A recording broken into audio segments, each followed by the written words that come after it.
Good morning. Hello. Here, I got you some fishing for the chat. Hello and welcome. Hello. Thank you for being here. Hello. Hello. So today we have our Japan Day. And I have a longer series planned. As you can see, we have a Japan Q&A, and I will introduce to you 100 things you should know for your next Japan trip. Or your first. I hope that's okay. Hello and welcome to everybody that's here. Hello. So we're starting with hello Lucky Lucar. Thank you for being the first. Hello Max.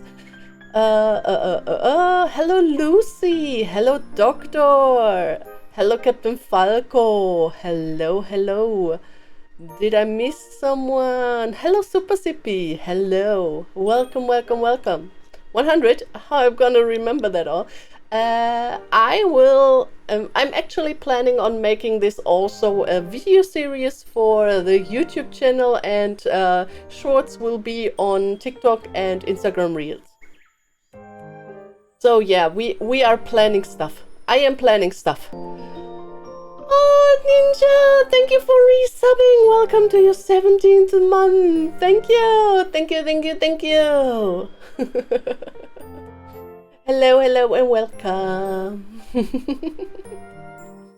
Thank you.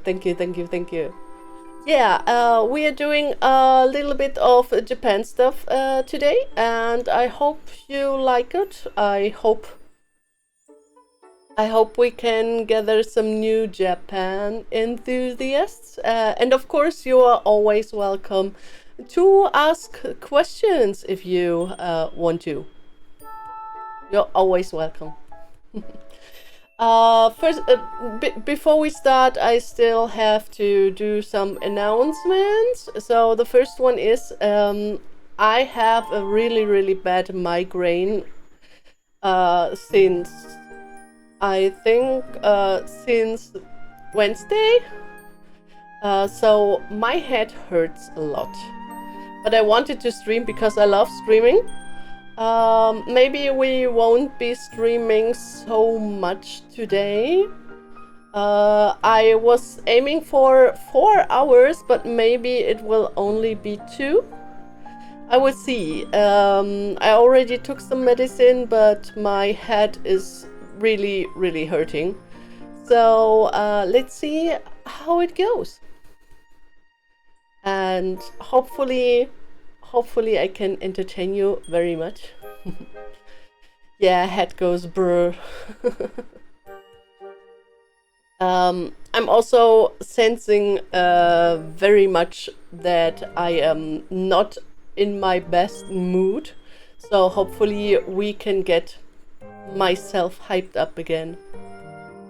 2 hours is already long. Yeah, but for the algorithm, 4 hours would be better. So we are trying to push this channel a bit so I can someday in the future live off of streaming alone. Someday in the future. So thank you everybody who's here, and also another little commercial, another little ad.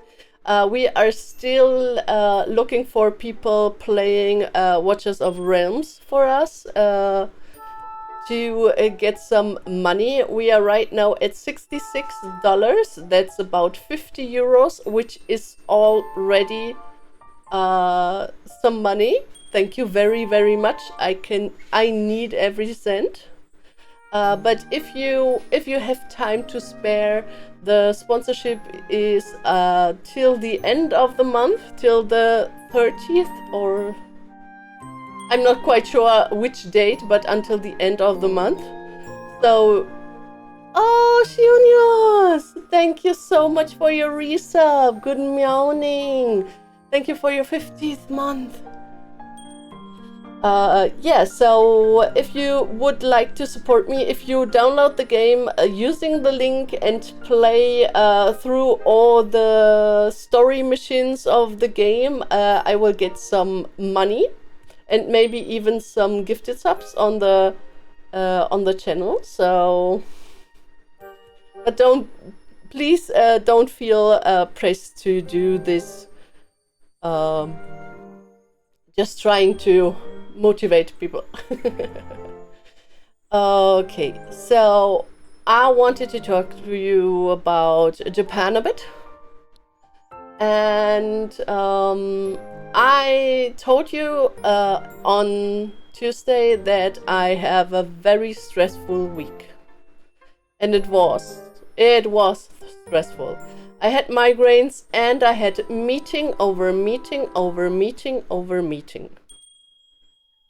And one of these meetings was a job application.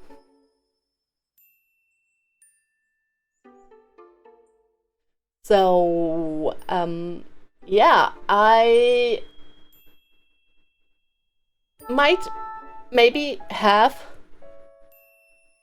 a new job next year. So, maybe this will help me to get by a bit better. So, in the interview, they said they already want my credentials so I can be added to the list of employees. So, I think that's a very nice way to say that I'm gonna get the job.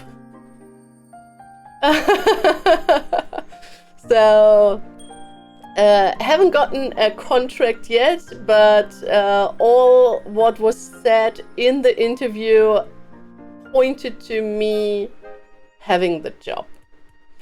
So I hope this will go well. And I'm still a bit shaken. I still can't believe that it went so well. So yeah. The job is, of course, being in. It's another job in Japan, a short-time job in Japan. So we'll see what will happen. Hope it goes well. Yeah. Sorry, my head's just all over the place right now because I am between so much right now that it's hard to focus on one thing. And having ADHD, it's always hard to focus. Okay, yes. So, do you want to know anything about Japan? Thank you, Max. Thank you. And thank you, Falco. Thank you very much. Do you want to know anything about Japan? Is it something you are interested in? Except for fishing? Hello, Olive. Hello. Welcome, welcome, welcome.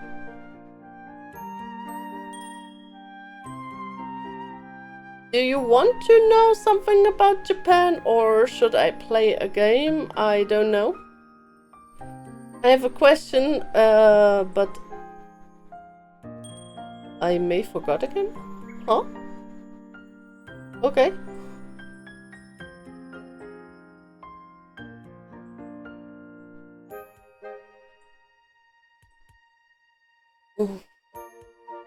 Sorry, I got a sting in my head. Let me take a short break and I will come back to you with some things about Japan. I will just talk. Yeah, I will just talk about Japan and maybe somebody is interested in what I'm saying. Just a quick break. I'm sorry.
Hello, I'm back again, and we are talking a bit about Japan. Hello. And Olive said, I just watched a food critic talking about the samurai burger that is now in McDonald's Germany. They said it's much worse than the Japanese version.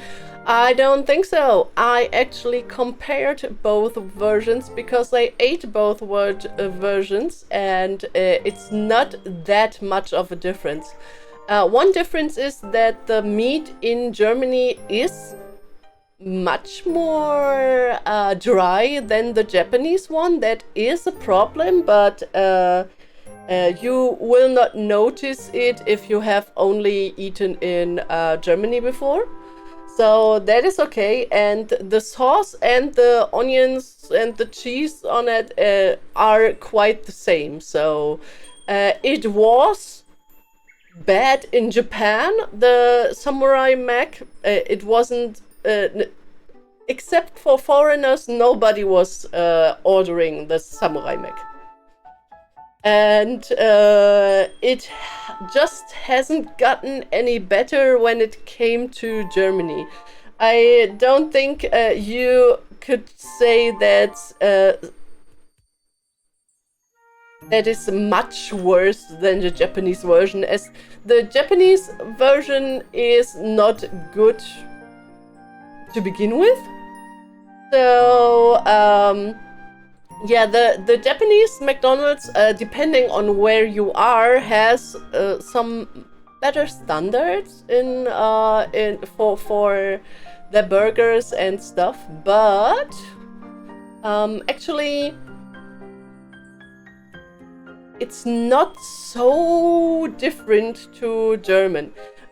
What is very different is sizes, like cup sizes, and that Japan has its own burgers that I wish would also be available worldwide, like the teriyaki burger, the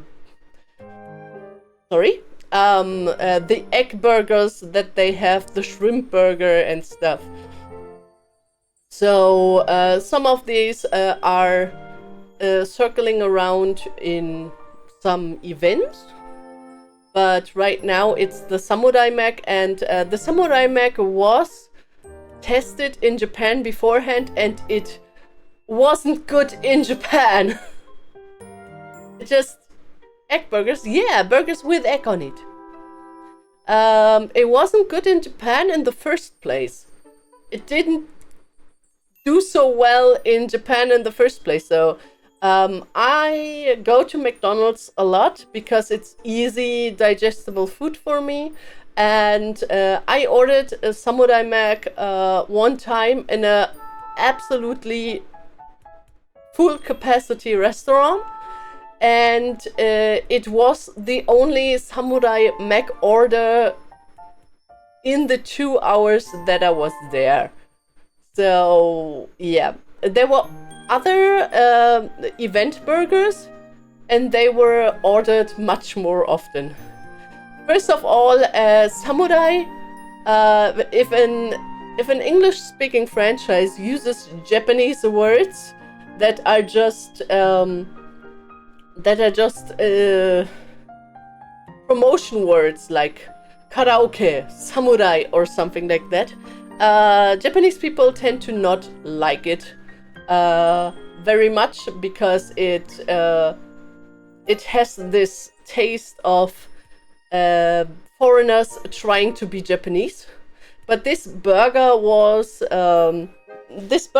created in Japan to be for the Japanese and the foreign palate, and it did not work. I don't know why they brought it to this world around palette thingy. They could have just taken the teriyaki burger, and it would have been so much better. They have interesting food combinations. Yes, they have. The guy said the German version has teriyaki sauce, with the Japanese version had marinated meat. No, that's a lie. That's a lie. Oh, no. The Japanese version had burger bun, meat, roasted soy sauce, like the one that we have, raw onions, and cheese. That's all. No, wait. Did it have... Wait, did it have... Does the German one have pickles? I don't know. If yes, then that's even worse. But the samurai mac in Japan was just meat, cheese, roasted soy sauce, and raw onions.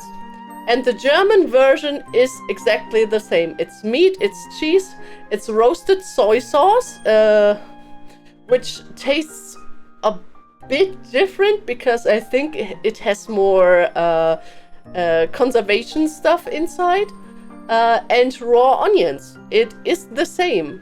I don't know what he compared, because both burgers do not have a teriyaki sauce on them. It might be called teriyaki sauce in some weird translation errors, but it's roasted soy sauce. It is not teriyaki sauce. Teriyaki sauce is sweet. I have no pickle. I had no pickles yesterday. Yeah, then it's without pickles. Yeah. So yeah, I don't know what food critic you were watching, but I could I actually had the chance to prepare to compare them back to back, and the difference is really not that big. So wait, I'm just looking the burger up how it is in Japan right now, because I still have my orders in my app, because I have some ads.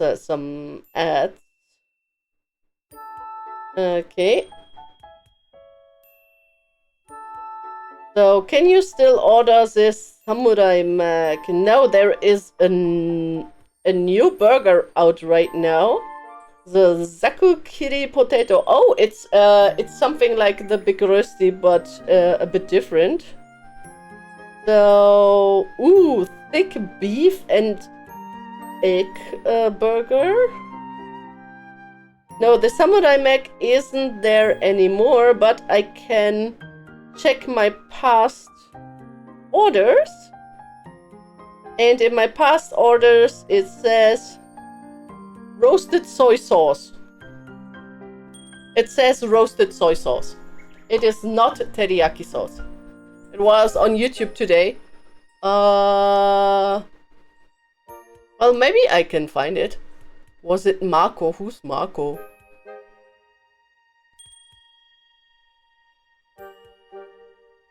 Ehrlich essen. Ehrliches Essen. This doesn't sound right. Ehrliches Essen. That really doesn't sound right.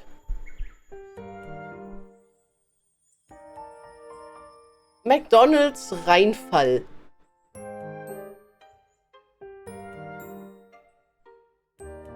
Okay. Polo. No, I don't know about the Philly cheese mac. I don't know about the McCrispy cheese and stuff, but the samurai mac I can compare. Funny thing about this thing also is those garlic pepper nuggets were not tested in Japan, and I like those. I didn't get them in Japan. They were not. The samurai mac was one of 3 burgers of an event that was held from May to June in Japan. You could choose one of 3 burgers, and the one that was ordered the most came into this McDonald's around the world thingy. And the other burgers weren't that good either, but because outsiders always like to order things that have samurai in it, the samurai mac made the cut.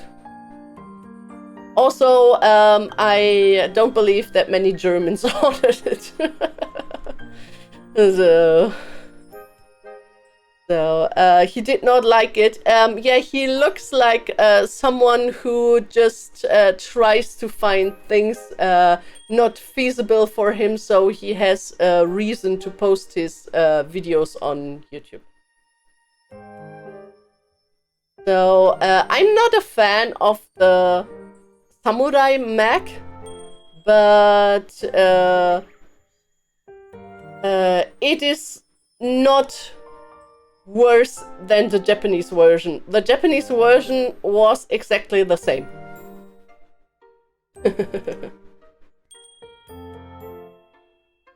Okay, I'm having it in the back right now, playing.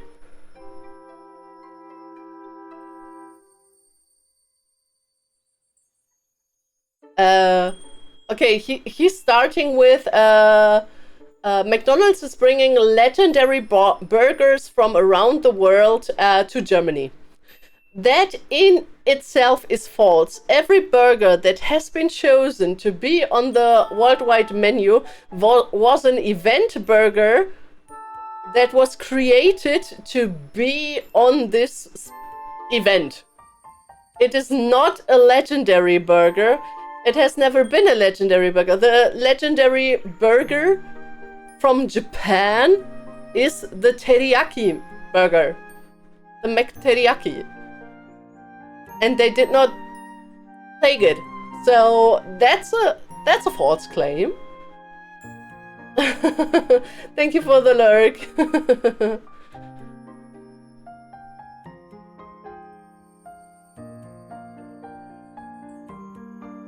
Okay. So no wonder it's bad. It was always designed to fit the general taste. Yes, it was always designed to fit the general taste. It was never designed for the Japanese audience, although it was tested on the Japanese audience. But yeah, most Japanese just ate what they always eat, and the most prominent burgers in Japan are the Big Mac, the Teriyaki Mac, the Mac Shrimp, so the ebi burger. And one that's only an event burger that many people like is the pork pepper burger. But it's only like once a year because normally McDonald's only has beef things and the pork pepper is not halal. So in Japan there's also a big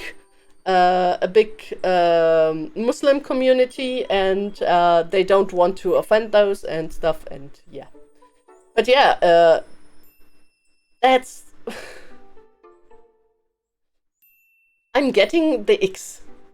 I'm getting the X. The total X. No. Pork pepper sounds so delicious. The pork pepper one, I love it. It's very delicious, but it has too much sauce on it. Every time I order the pork pepper, when I have the time, when I'm there, when the pork pepper is in stock, it has too much sauce. I think they put sauce on it like it's 2 burgers. It's too much sauce, but it's very delicious. But if you eat it, it's like with the teriyaki mac.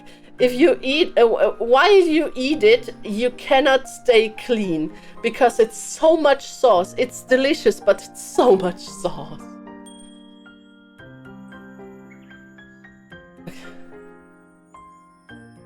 Okay.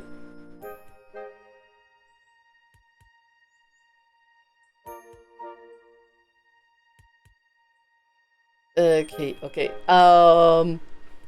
I don't know. Should we watch this food critics video together? Should we watch it together? I don't know. The food critic reminds me of the Jack Show cooking channel. Okay, let's watch it together. After that, we do the 100 things stuff. I just have to prepare. I just have to prepare beforehand. Wait.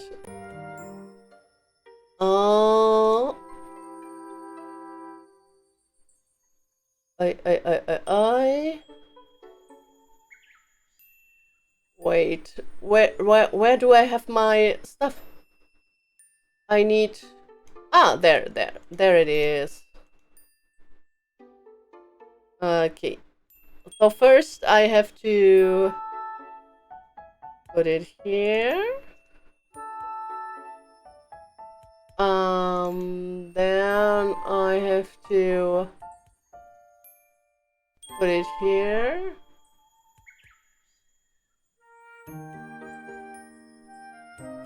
Okay.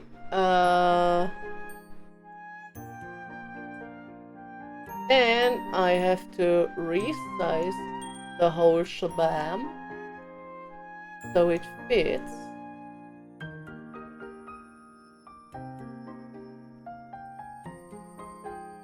And then I have to put it here. This should work, hopefully. Okay, so let's test. This looks promising. This looks promising. Okay, so let's test it out. Oh.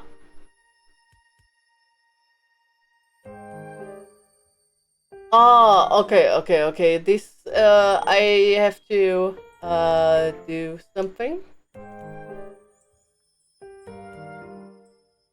Okay, so first we go back, and then this video is in German, so I will translate a bit. Hello, Moppy. Oh, and I also have it on double time. I'm sorry, I will put it on normal mode. I'm sorry. So this is easy food. Trustworthy food. It's called trustworthy food. Und damit meine ich nicht mich. Nein, McDonald's bringt wait, do I have a closed caption for English? Oh, wait. Subtitles, auto-translate to... yes, Faroese. That's what I like. English. Okay. So we have English subtitles for those who don't speak German. legendäre Burger aus der gesamten Welt ins deutsche Programm. Also kommen Legenden jetzt nicht zurück, aber legendäre Burger kommen nach Deutschland. Und das hat mich doch tatsächlich hier aus meinem Büro hervorgelockt. So, no, it's not legendary burgers. As I already told you, hello Kai, hello Mopi. As I already told you, they are not legendary burgers because they haven't existed before April of this year. They cannot be legendary if they haven't existed before the making of this event. Habe ich nämlich heute Morgen gelesen und ich setze mich jetzt in mein Auto, hole die, teste die für euch und dann gucken wir uns die gemeinsam an. Okay. Oh, it's a bit loud. It's a bit loud. I will put it down. Okay. There's a German McDonald's. It looks very nice. The Japanese McDonald's are mostly hole in the walls, so never only restaurants. So you see, like a McDonald's is standing somewhere, and it's its own place, its own building. Most Japanese McDonald's are hole in the walls. Big companies lying in marketing. Who would have guessed? No, it's him. It's him who is not truthful with us. So, because I never read that those burgers should be legendary. Wait.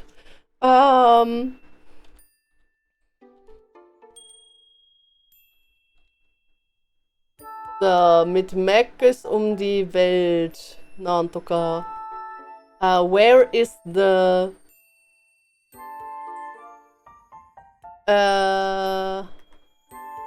where is the... Okay. What do they say on their German page? A lovely McDonald's products from all over the world comes to Germany. Okay, that is false marketing, so I will show you here. I will show you here. Wait. So, famous products. The Samurai Mac didn't exist in this form before this thing went viral. I just wish they'd bring back the homestyle crispy chicken. The current crispy chicken is so bad. I wish they would bring the teriyaki mac, the original teriyaki mac, to Germany. So, summer full of taste. McDonald's Germany invites his guests in the next 11 weeks with 22 product highlights from 17 countries. So we will see new ones. So in July we have Japan. It's a highlight. They say highlight from Japan. It was a highlight in Japan. That is right. But yeah, here it says it says spicy teriyaki style sauce. It is not a teriyaki style sauce, as it is a roasted soy sauce. Roasted soy sauce and teriyaki are not the same. Teriyaki has soy sauce in it, but it is not a teriyaki sauce. It is roasted soy sauce. It also doesn't taste like teriyaki at all. So I'm not a fan of roasted soy sauce, but I have to defend it here. So garlic pepper chicken McNuggets. They were not in the Japanese menu. I haven't had them in the Japanese menu. I couldn't find them anywhere. So the highlight burgers, the Japanese highlight burgers, were in Japan from Polky. Thank you. Thank you for a whole year. Wow. Thank you. Thank you. Thank you. Thank you. Thank you. Thank you so much. 3 years incoming. Yes. Thank you. Thank you.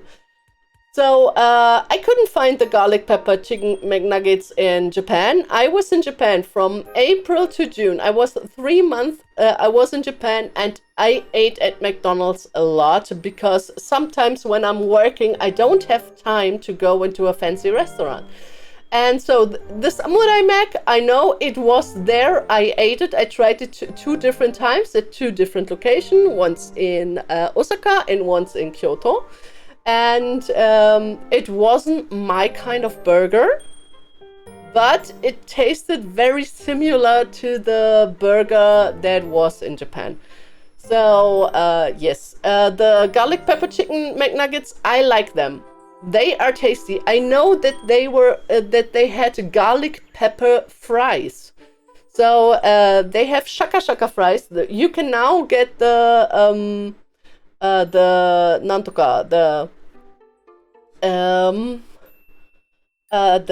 Australian fries, the kangaroo fries. Those are shaka shaka fries. So you get a bag and some powder, some taste powder, and you put your the taste powder and the fries into the bag and you shake it. That's why it's called shaka shaka. It's not made from kangaroo, it's made from condensed cheeseburger. So, yeah, those shaka shaka fry. In Japan, they had those shaka shaka fry with garlic pepper and other stuff. So I know the taste was from Japan. I know that. Also, the sauce, what was it? The black pepper and soy sauce. The black pepper and soy sauce is not from Japan. It was never on the Japanese menu, and it's colored black with an artificial blackener. So in Japan, if they color anything black, they use bamboo coal or actual cuttlefish ink or squid ink. But this soy sauce, this small package of sauce which has a black cover, is artificially colored black, which does not look tasteful. But it's okay. You can eat it. It is also a roasted soy sauce. with some black pepper, which makes it a bit hot, but it's still eatable, and I think it's okay to. I like the nuggets and I like the sauce. So what you don't see here, they also added a matcha latte, matcha frappe or matcha latte to their cafe product. So can get the Japanese matcha latte, which I haven't tasted because I don't like matcha taste. And they also made Sakura Cola. So you get Coca-Cola with some Sakura syrup. The problem with this is that they pump too much of the Sakura syrup into the cola. So you have a normal Coke made with these syrup machines that you always see when you order at McDonald's. And it's already very, very sweet because those machines are made to be a bit sweeter than the original product. So you want to eat something salty to get a balance. So they oversalt the fries and they oversweeten their drinks. So you want to have fries with your drink or a drink with your fries. So yeah, and if you put sweet syrup into that mixture without diluting it with some water, it is too sweet. So first of all, the Sakura taste is too much. It doesn't taste like Sakura, it tastes like artificial cherry Coke with a flowery theme, and it's much too sweet. So in a big Coca-Cola, they make 2 pumps of the syrup, and it's way too much. 1/2 of a pump on a 1.5 liter Coke is more than enough. So it's too sweet, and it's not mentioned here. As well, it's not mentioned here that you can get the kangaroo fries, and it's not mentioned here that you can get the Philly steak thingy. So what do we have next? Canada. Royal Maple Barbecue. Okay, and the next after that is Viva Mexico. Okay. Yeah, that's what they have. And that's what we now watch. So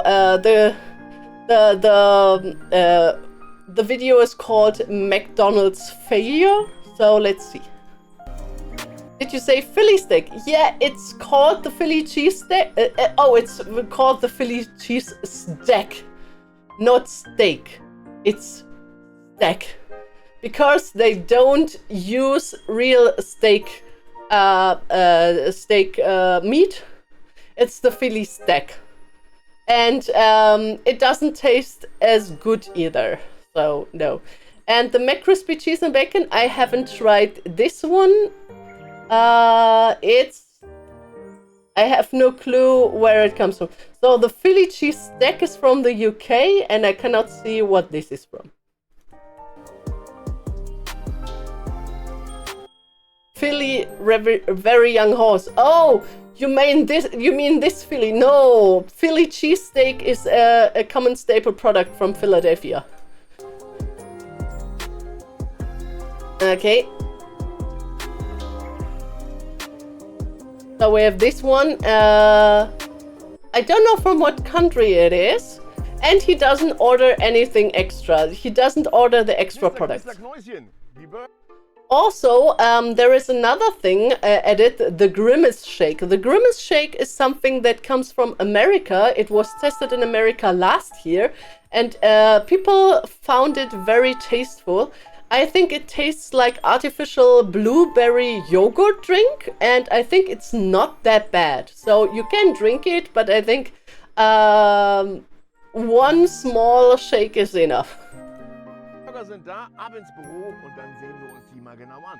Okay. Kulissenwechsel. Ich bin bei mir im Büro und schwer zu erkennen. Oh wait, I have to. An meinem Schild hier. Ja, und ich habe hier die Burger, die wir gerade gemeinsam geholt haben, und die packe ich jetzt hier auf so 2 Formschüre-Brettchen. Eins zeige ich euch und da hole ich euch direkt ran. Löblich, löblich finde ich ja. So why did he have to show us that he's using wood cutting boards? Sie alle haben von McDonald's eine schöne Verpackung geschenkt bekommen. Oh, nicht alle. Der McCrispy hier hat eine eigene. Yeah, the McCrispy got an own one because they wanted to promote the McCrispy even outside of the Mc's around the world, Stuffy, because they want to figure out what they can do as a new chicken special in Germany. Und Kollege. Happy birthday, Grimace. Grimace means was probably the cause of the hype. I don't know. Mexiko, Japan und Co. werden immer die gleiche haben. Aber die Schachteln sind jetzt ja erstmal egal, ne? Hier liegen die 3 Probanden, so wie ich sie entnommen habe aus der McDonald's. This is a samurai Mac and it looks the same as in Japan. Schachtel. Und ich. You don't know the Grimace shake meme? No. Halte sie jetzt mal einzeln hinter die Kamera, um euch zu zeigen, was ist und was ich davon halte. Fangen wir an mit dem Samurai Mac. So sieht er aus. Oh, ja. Okay.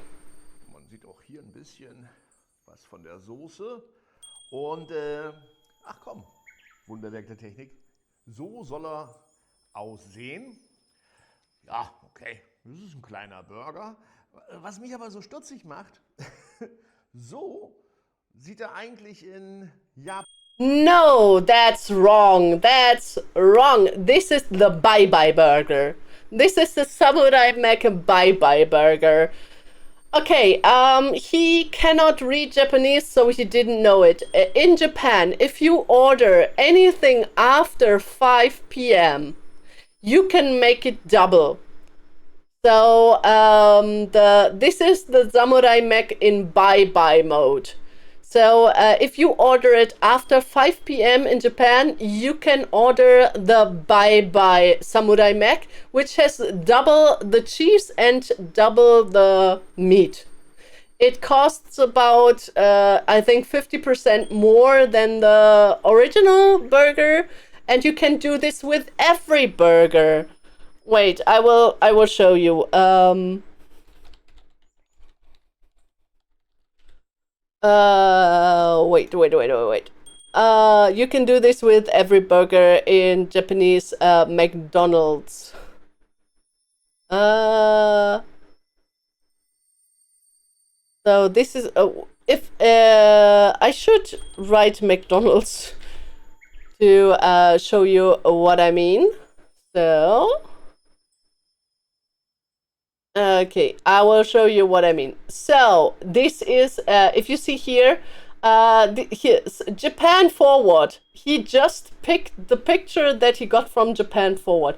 But like you can see here, there's also a quadruple cheeseburger. This is a double cheeseburger.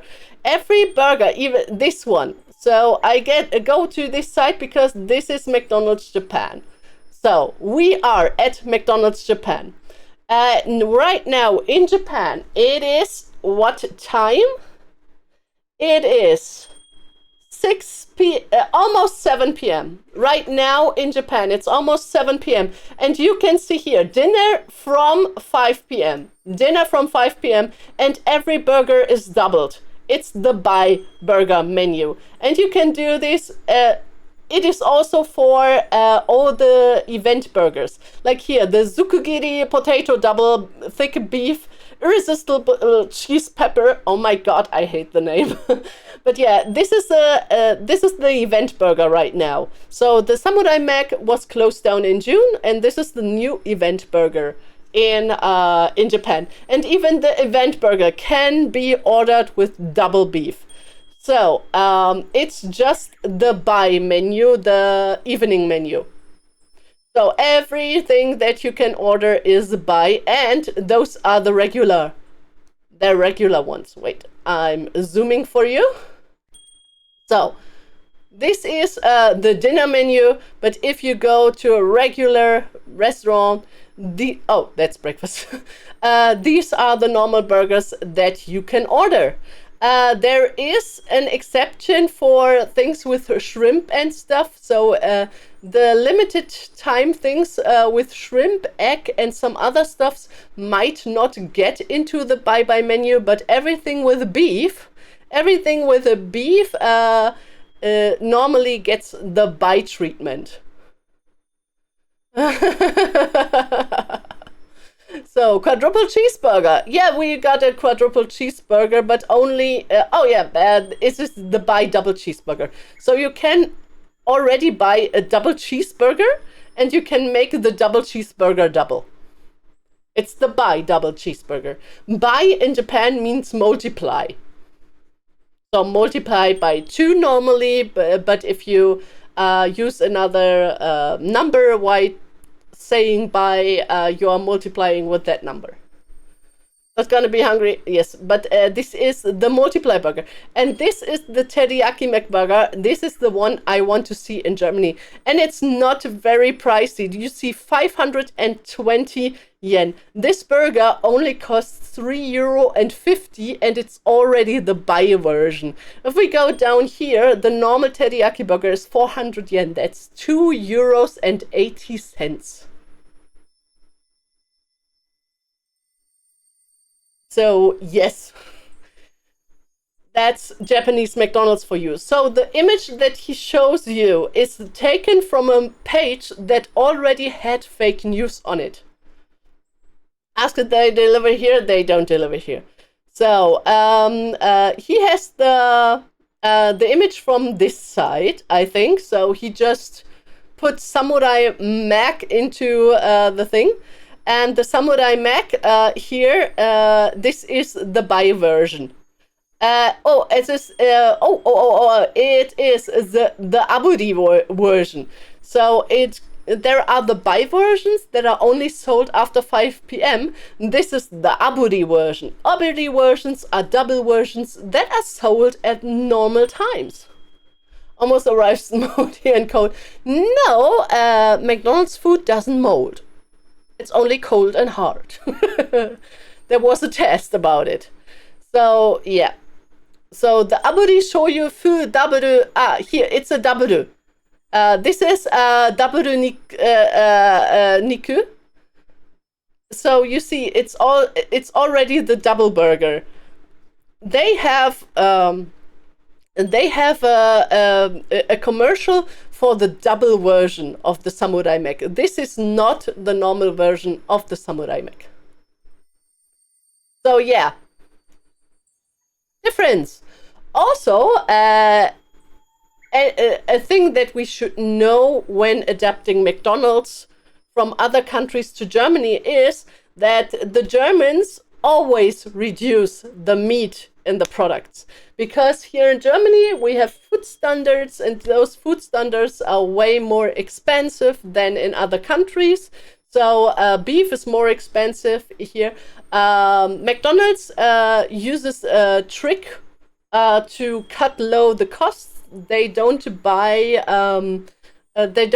beef in the way that other restaurant chains buy beef. They buy the beef from old milk cows, which is drier. That's why German burgers are always drier than the burgers from around the world. But they not only save money with it, they also help food waste, because nobody is buying the beef from milk cows other than McDonald's. So the cows are still used for stuff. So it's battling food waste by having drier meat in their burgers. That's why burgers of smaller shops taste better, yes. It's not that bad. Also, I would like to have the ability to buy milk cow beef in stores to save money. So we see there is good beef, which gets dumped in prices, and all the all the farmers have to cut costs because nobody is buying the beef because it's too too expensive. So they have to dump the prices of the delicious beef. But nobody uses up the milk cow beef that is readily available, and which would be a bridge between people who want to save money and people who want to have some special beef, you know? Now I understand why the burger patties are dry. Yes, that's actually the reason why they're dry. So yeah. Aus, der Samurai Mac. Ja, und haben wir da nur eine eingedeutschte Version bekommen? Yes, vermutlich. You have. Denn der Samurai Mac aus Japan hat 2 Patties und die sind dann noch extra in Sojasauce eingelegt. No, they are not. Let's go back. They are not marinated. This is a photoshopped image of a juicy burger, and they have soy sauce on the top and on the bottom, which should be the norm in Germany too. They should have on top and on bottom, plus, but most of the German restaurants only put the sauce on the top and not on the bottom. They are not marinated. Vermutlich ist das einer der Gründe, wir Deutschen kriegen. Here, it shows. It has the sauce on the bottom. It is like the picture. It's just not photo booth ready. It has the roasted soy sauce on the top and on the bottom, and nowhere in any promotion material does it say the meat has been marinated. No. Kriegen eine Teriyaki-Soße. That is not a teriyaki sauce, but he can't know better because all the material from German and English producers always say teriyaki sauce. So it's not his fault that he doesn't know that it is a roasted soy sauce and not teriyaki sauce. Oh, it's a bit too... Okay, I am making it louder. Komm, aufschneiden und angucken. Yes. Dafür, ne? Scharfes Messer auf dem Brett. Liebe Grüße an Klaus. Whoever Klaus is. Okay, so now we see we see it. So first you see the meat is very grayish. This is because the meat is cooked fully through and through. That is also a German habit in burger chains because you are not allowed to sell pinkish food that has minced meat in it.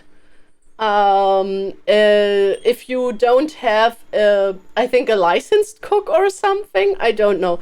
There is something about it. So in other countries, the meat might be more pinkish, but that's okay. Also, you see how packed this patty is, which means it will be drier when cooked.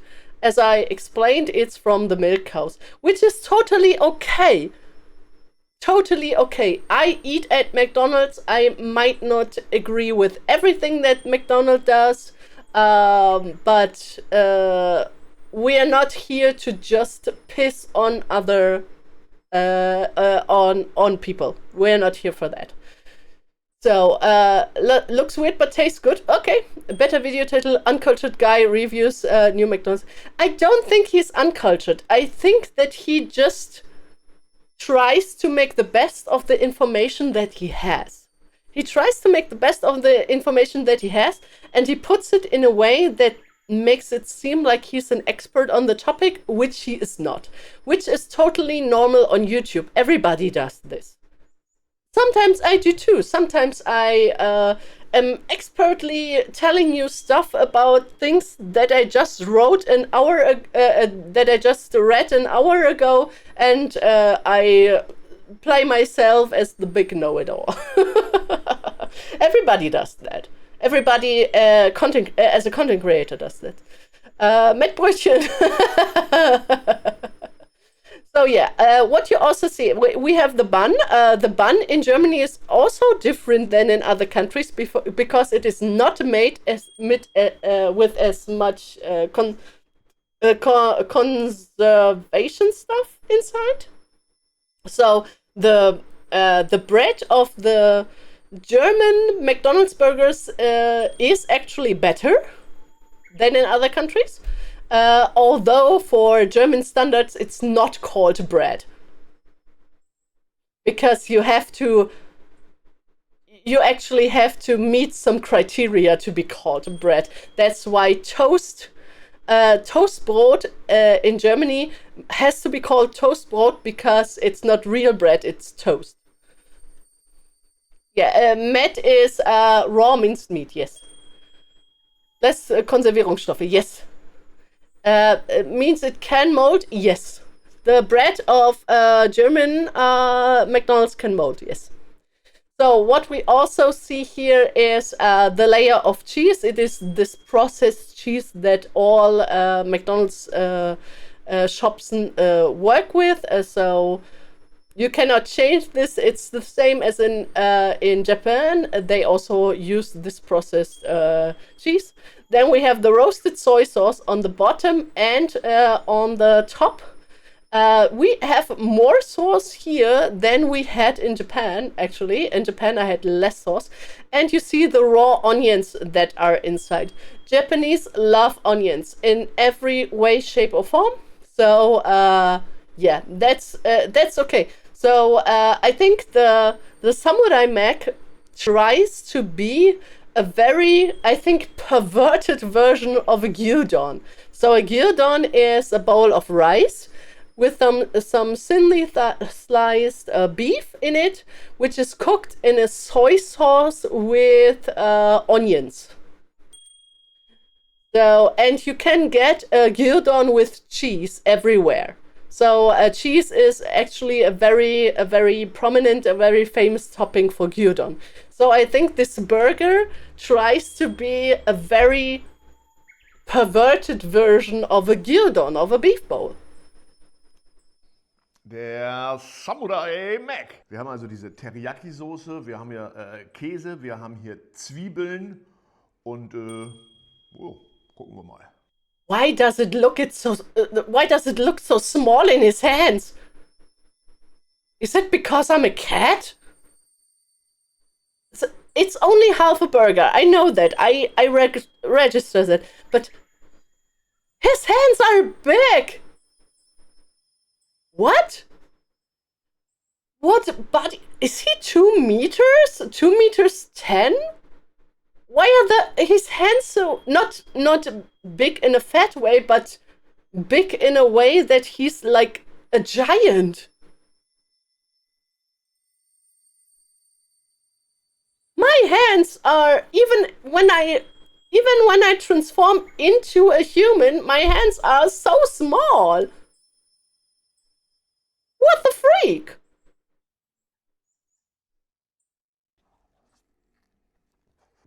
Oh. Der kommt schon süß daher, du. Sweet? What? It's not a sweet burger. Wait, Olive and Doctor, you ate the burger. Did you think it was sweet? It's roasted soy sauce with black pepper. The onions are sweet. I give it. Sweet soy sauce? No, teriyaki sauce is sweet soy sauce. Teriyaki sauce is sweet soy sauce. You know what? I'm now gonna order. I'm ordering the German version right now. Okay. It wasn't sweet. It wasn't sweet. I'm ordering the German version right now. Let me order it. Let me order it. If you want to support me, you can pay for my order. But I'm ordering it right now. I will tell you if you want to support me, you can pay for the order, but I will pay for myself too. So the Samurai Mac. So I will order. What do I order? I order a Samurai Mac. Do I order it? Yeah, I will order it as a menu. So I have also the Sakura Cola for a live. We are doing a live tasting. We are doing a live tasting of all the Japanese products right now. I will do this now. I'm so freaked out right now. I'm saying.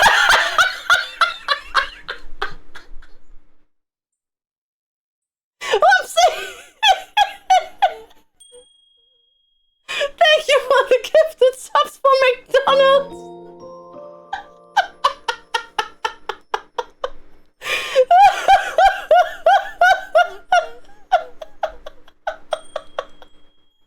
Thank you for the gifted sub for McDonald's. No, wait, I have to order. Wait, I have to ask if somebody else in this household wants something from McDonald's, so I order for everybody. Ooh, there is unagi gyudon right now. It's Sukiya. Oh, what? Thank you for the gifted sub to Ron at McDonald's, and thank you for the gifted sub at McDonald's Germany.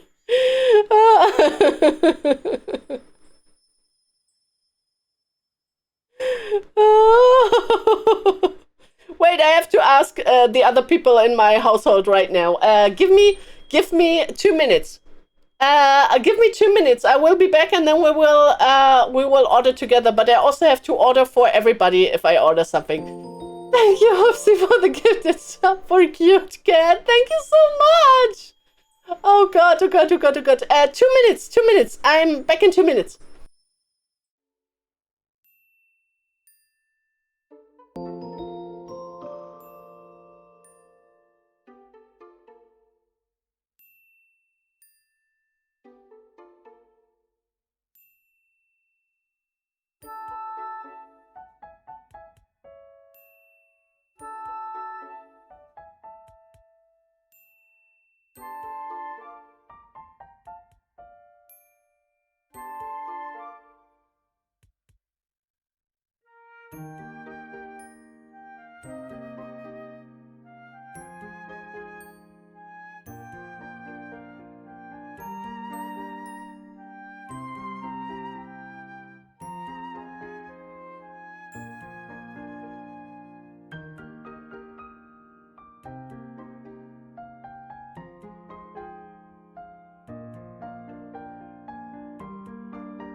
Okay, I'm back. I have the orders from the other people, so... do I need to make shake of rice? No, I will eat Netzkartoffeln. I want the mayonnaise for the... and something to drink. We want the Sakurai Cola. Why is there no Sakurai Cola here? So I only can take the normal cola. Santa Sakurai, thank you for the gifted sub for food delivery. Thank you. So, the sauce is called Szechuan teriyaki. The sauce is called Szechuan teriyaki. In German. How do I show you that? It's called Szechuan teriyaki. Oh, thank you for the hype train! Oh my god, thank you so much! Thank you! Thank you very much for the hype train, thank you! Not Szechuan sauce, but Szechuan teriyaki is it called. So, yeah, we take this. So, we need some other things. So, we go to nuggets right now. So, garlic pepper nuggets. We are getting the 9 ones with the black pepper and soy sauce. There's also a peri-peri style sauce. It's very hot, so yes. And again, we need this 2 times because the other person just ordered it too. And then some normal chicken McNuggets for our non-spicy eater. with a sweet and sour sauce. Okay, let's go to the Coke. We also, we cannot order the Sakura Cola. We cannot order the Sakura Cola. That is okay. I could order the Grimace Shake, but I'm not feeling up to it. Thank you for the hype train and thank you for the support. So right now I'm at 39.19. So it's nuggets for her, it's nuggets for him, it's the Samurai Mech menu, and nuggets for me. Thank you, Sakura Cola. Thank you for the gifted sub to Sakura Cola. Thank you. We have the pepper sauce. Okay. Okay, it's 39.90. I'm paying with PayPal. If you want to help me out with this order, you are more than welcome. You are more than welcome to help me out with this order. And it's paid, and let's see when it will be delivered. Let's see when it will be delivered. Doesn't say time right now, but we can go over to this and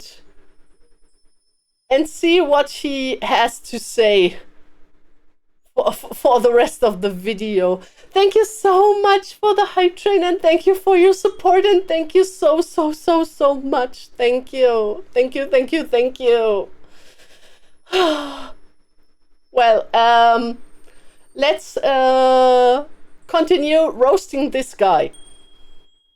I'm very sorry to this guy that we meet him on a very weird foot. Maybe we can also check out if he has other Japanese content videos that we can cherish.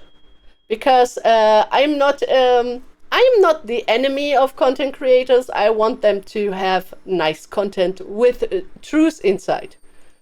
So, true videos. Okay. Oh. Der kommt schon süß daher, du. It's not... Oh, Ninja! Thank you for 5 gifted subs! Thank you so much! Thank you, thank you, thank you! I think that's the highest hype train we had so far. Thank you so much. No, it's only tier 3. I think we had a tier 5. Thank you so much. Thank you. Thank you very much. Thank you. The Sakura Cola isn't available everywhere. It's not available at my work at Megas. Yeah, the Sakura Cola is not available for delivery. The McDonald's does have Sakura Cola, but it's not available for delivery. Channel record is level 20 with 22%. Yeah, but that was in my past life. That was not the Tsuyu life. In Tsuyu life, our record is level 5. You know, I'm a new streamer, so I'm starting with a new batch of viewers, and we are starting over again. Okay, the order will be here in 31 minutes. The order will be here in 31 minutes. Die Soße muss man mögen. Ich bin da jetzt ganz ehrlich, ich bin jetzt nicht ein riesen Teriyaki-Fan. Das will ich dem Burger aber gar nicht runter. I think he has never tasted a real teriyaki sauce. I think if he would be able to taste the real teriyaki sauce, he might not like it, but he will have a better grasp of the Japanese taste. McDowell, in my area doesn't even list the Sakura Coke and Grimace Shake. Oh, that's bad. That's bad. Thank you so much for the support. Thank you so much. Renten deswegen. Hallo, Valhalla. Versteht mich nicht falsch. Mal ein interessanter Geschmack. Und würde ich sogar als Aktionsburger richtig abfeiern. Ich habe nur ein Riesenproblem. Okay. What is it? Und das ist der Preis. Oh, the price. Okay, we don't have to talk about German prices for burgers. German prices for burgers are the worst. They are the worst. So you saw the prices in Japan for the burgers. Oopsie! Thank you for the gifted sub to my Hoshigami cutie pooties. Thank you, thank you, thank you. The prices in Germany for McDonald's are the worst. Absolutely the worst. So you saw it's because of the Big Mac index. If you don't know, wait, I think there is a site about the Big Mac index. I can show you. The Big Mac index made it to Statista. Statista is the biggest site for scientific research statistics. So not as fake as other things. So this is the Big Mac index, the worldwide comparison of prices for Big Macs. The Big Mac index was made in the 90s. And it correlates with the Big Mac index correlates with the nantoka. What is it called in English?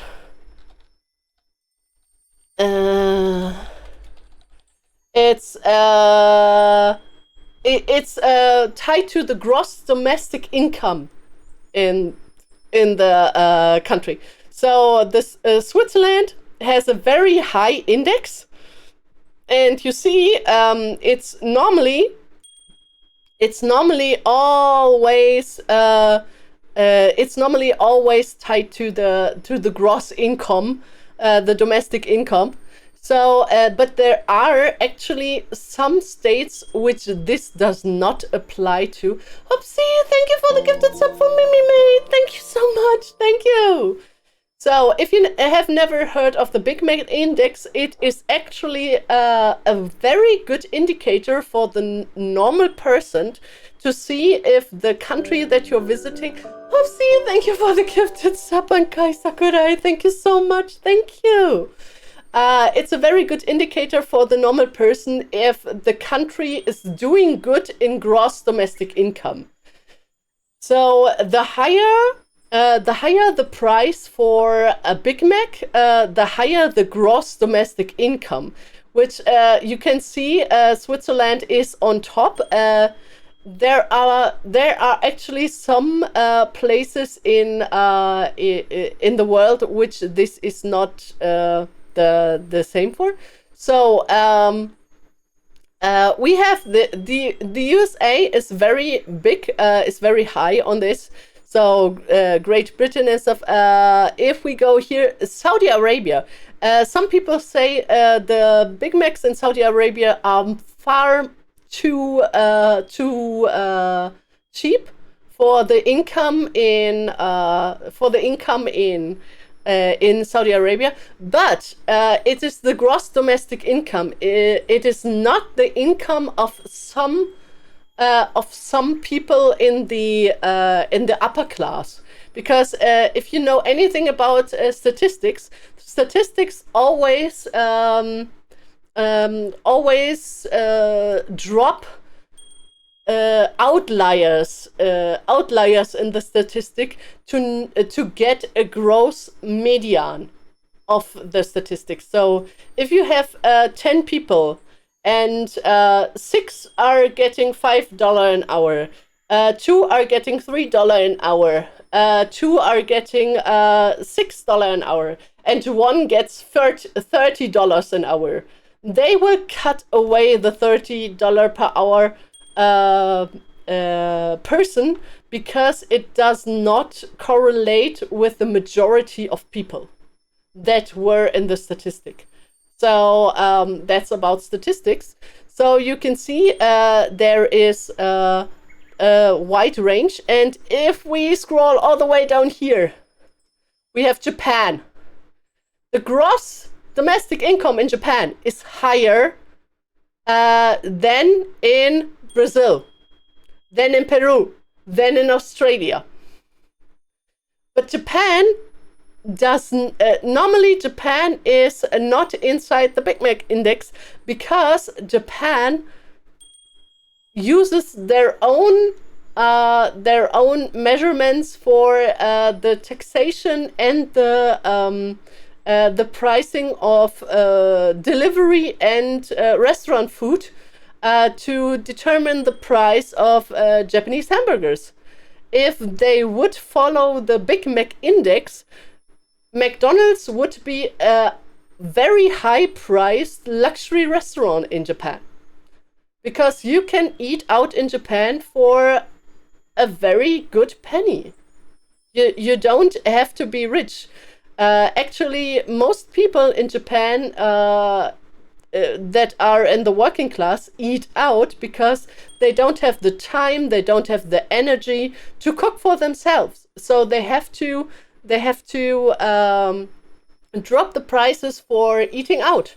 And chains like McDonald's have to be compared to easy, accessible Japanese chains like Yoshinoya and Sukiya, who only serve things like rice, soy sauce, and vegetables for a very, very low price, so people can eat up high-calorie food and still feel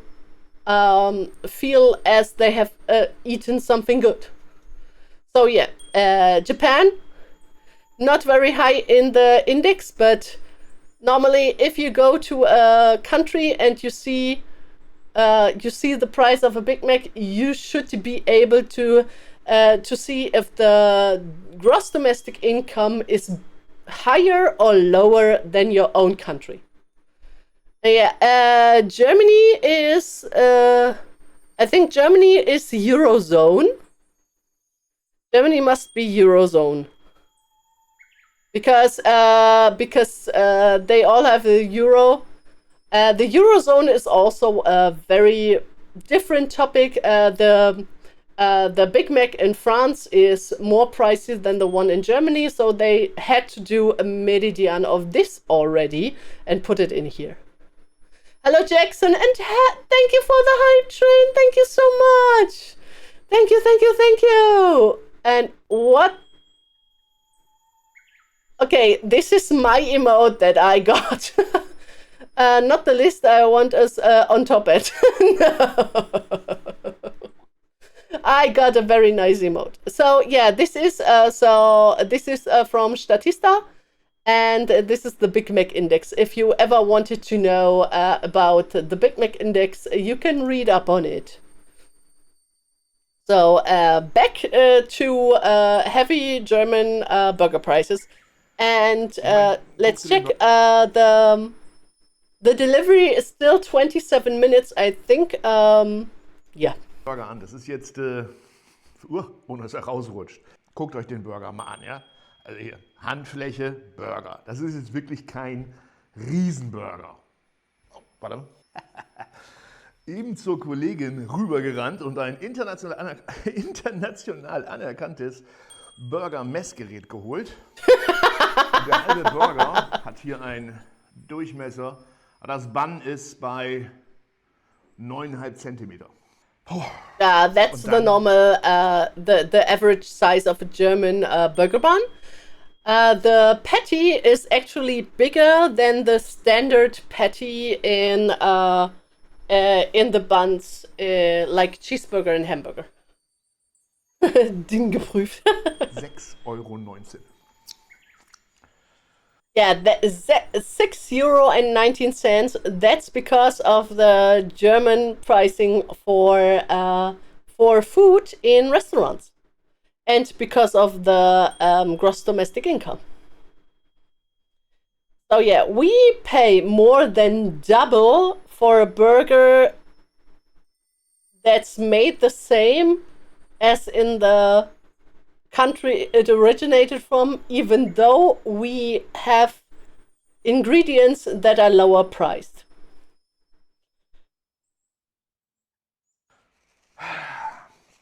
Versaut mir so ein bisschen den Geschmack. Yeah. At the topic of money, if you want to support me, you can still help me pay for this McDonald's order. I'm sorry. Oh, wait.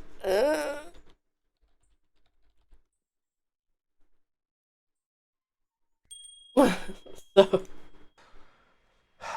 4,99. 4,50 als Aktion.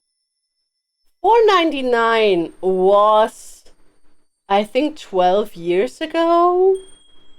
No, 17 years ago. I think it was 17 years ago that event burgers were $4.99. 6,19? Boah. Boah. Aber komm, auf geht's zum nächsten.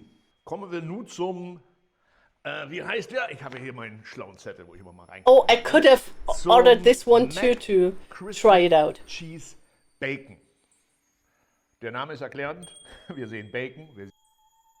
Wait, we had our Japanese one. I think I want to search up some other Japan videos from him, but I also want to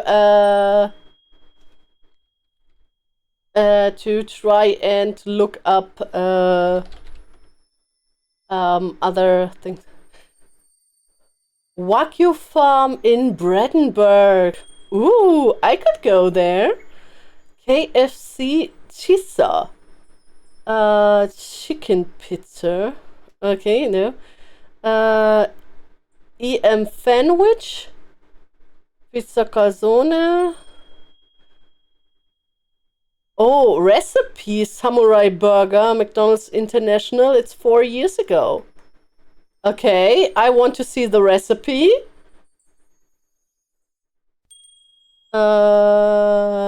Roll ice, no. McSpicy. It's from Japan, but they have a recipe for the Samurai Burger, which is from Singapore.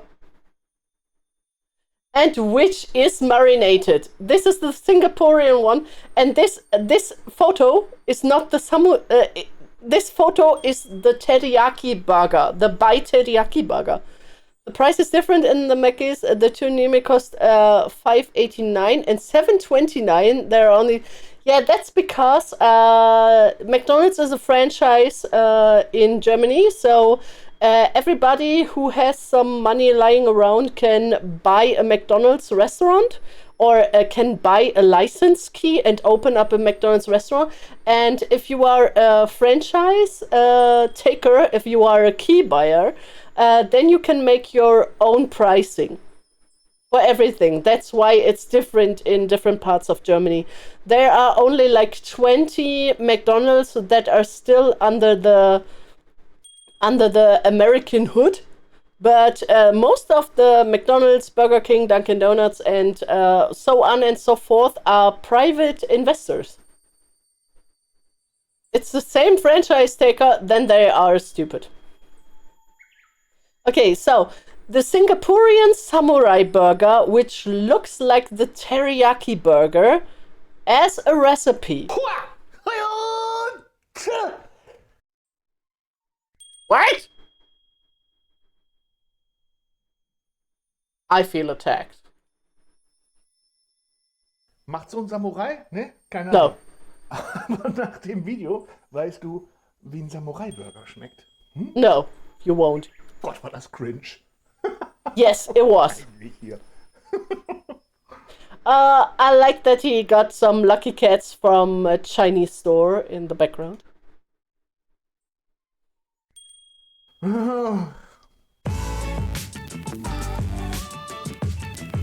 I like his opening. Actually, the opening of his channel, of his videos, I like it very, very much. Except for the yum yum yum yum yum in the middle. I don't like that. Tag, der Marco vom ehrlichen Essen. Es ist noch gar nicht so lange her, da habe ich das Video gemacht, wo ich mich so ein bisschen ausgelassen habe über die Fantasielosigkeit der Burgerkreation, die wir hier in Deutschland von unseren Fastfood-Ketten vorgesetzt bekommen. Okay. Und ganz ehrlich, aufregen und das Kritisieren ist das andere. Was dagegen tun, ist das andere. Und dann habe ich mich so ein bisschen schlau gelesen im Internet, was Okay, denn so bei den Fastfood-Ketten auf der Welt angeboten wird. okay. Und habe diesen Spot aus Singapur gefunden hier. Diesen.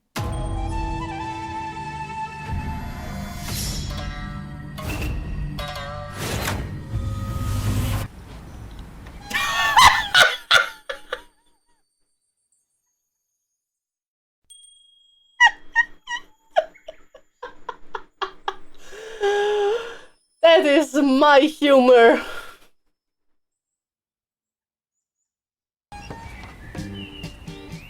Everyone's favorite samurai is back with a juicy patty in tasty teriyaki sauce.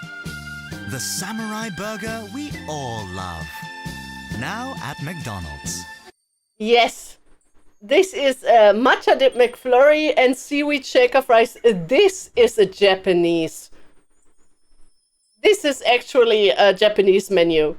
So yeah, this one I want to have in Germany. That is a real Japanese McDonald's. So you can get this seaweed shaka shaka fries in sometimes in Japan. In Japan, the shaka shaka fries are always seasonal. You can get the matcha dip McFlurry is not Japanese, I think, but you can get a matcha latte and stuff. And yes, this is just the Bai teriyaki burger, and this is the teriyaki chicken burger, but it is soaked. This is the Singaporean version because the I think the Japanese version is the crispy chicken with teriyaki sauce. But I would have to check that again. Wait, I have it open. No, that's the wrong one. Wait, where is the Japanese McDonald's? Here.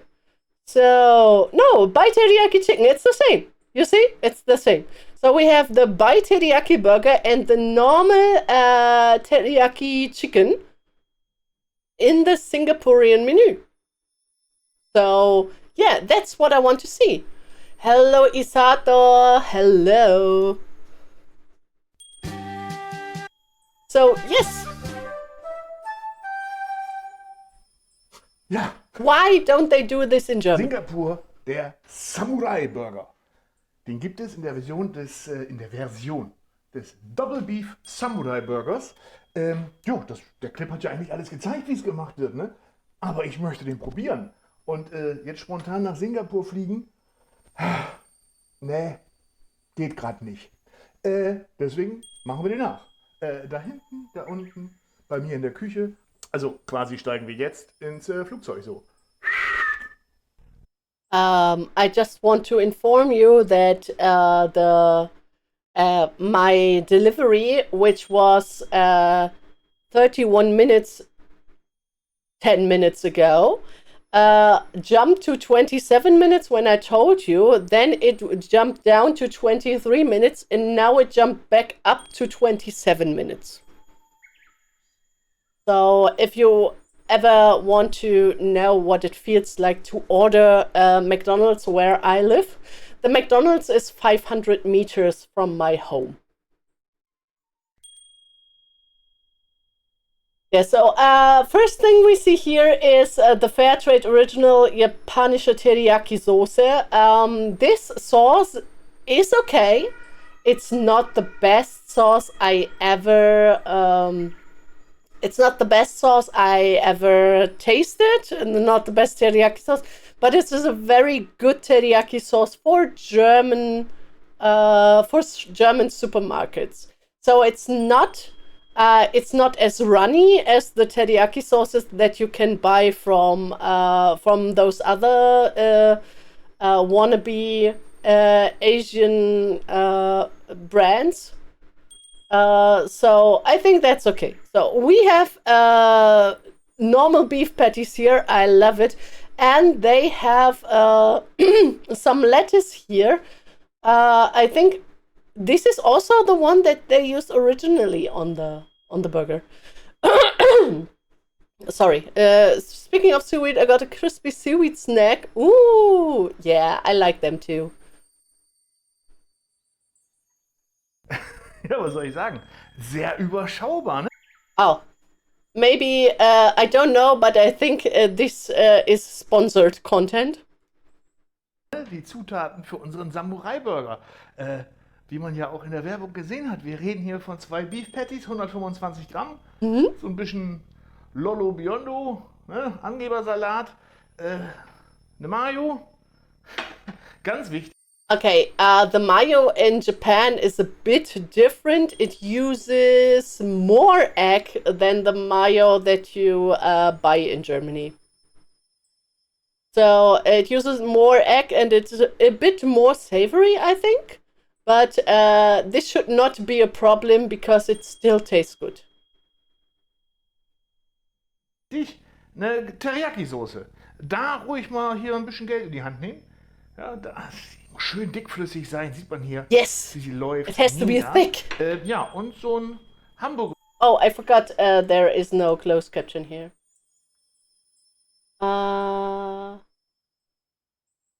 Yes, okay. Bun mit Sesam oben drauf. Kein Brioche, ne? Auch wie im Original. Wir wollen der Sache hier auf den Grund gehen.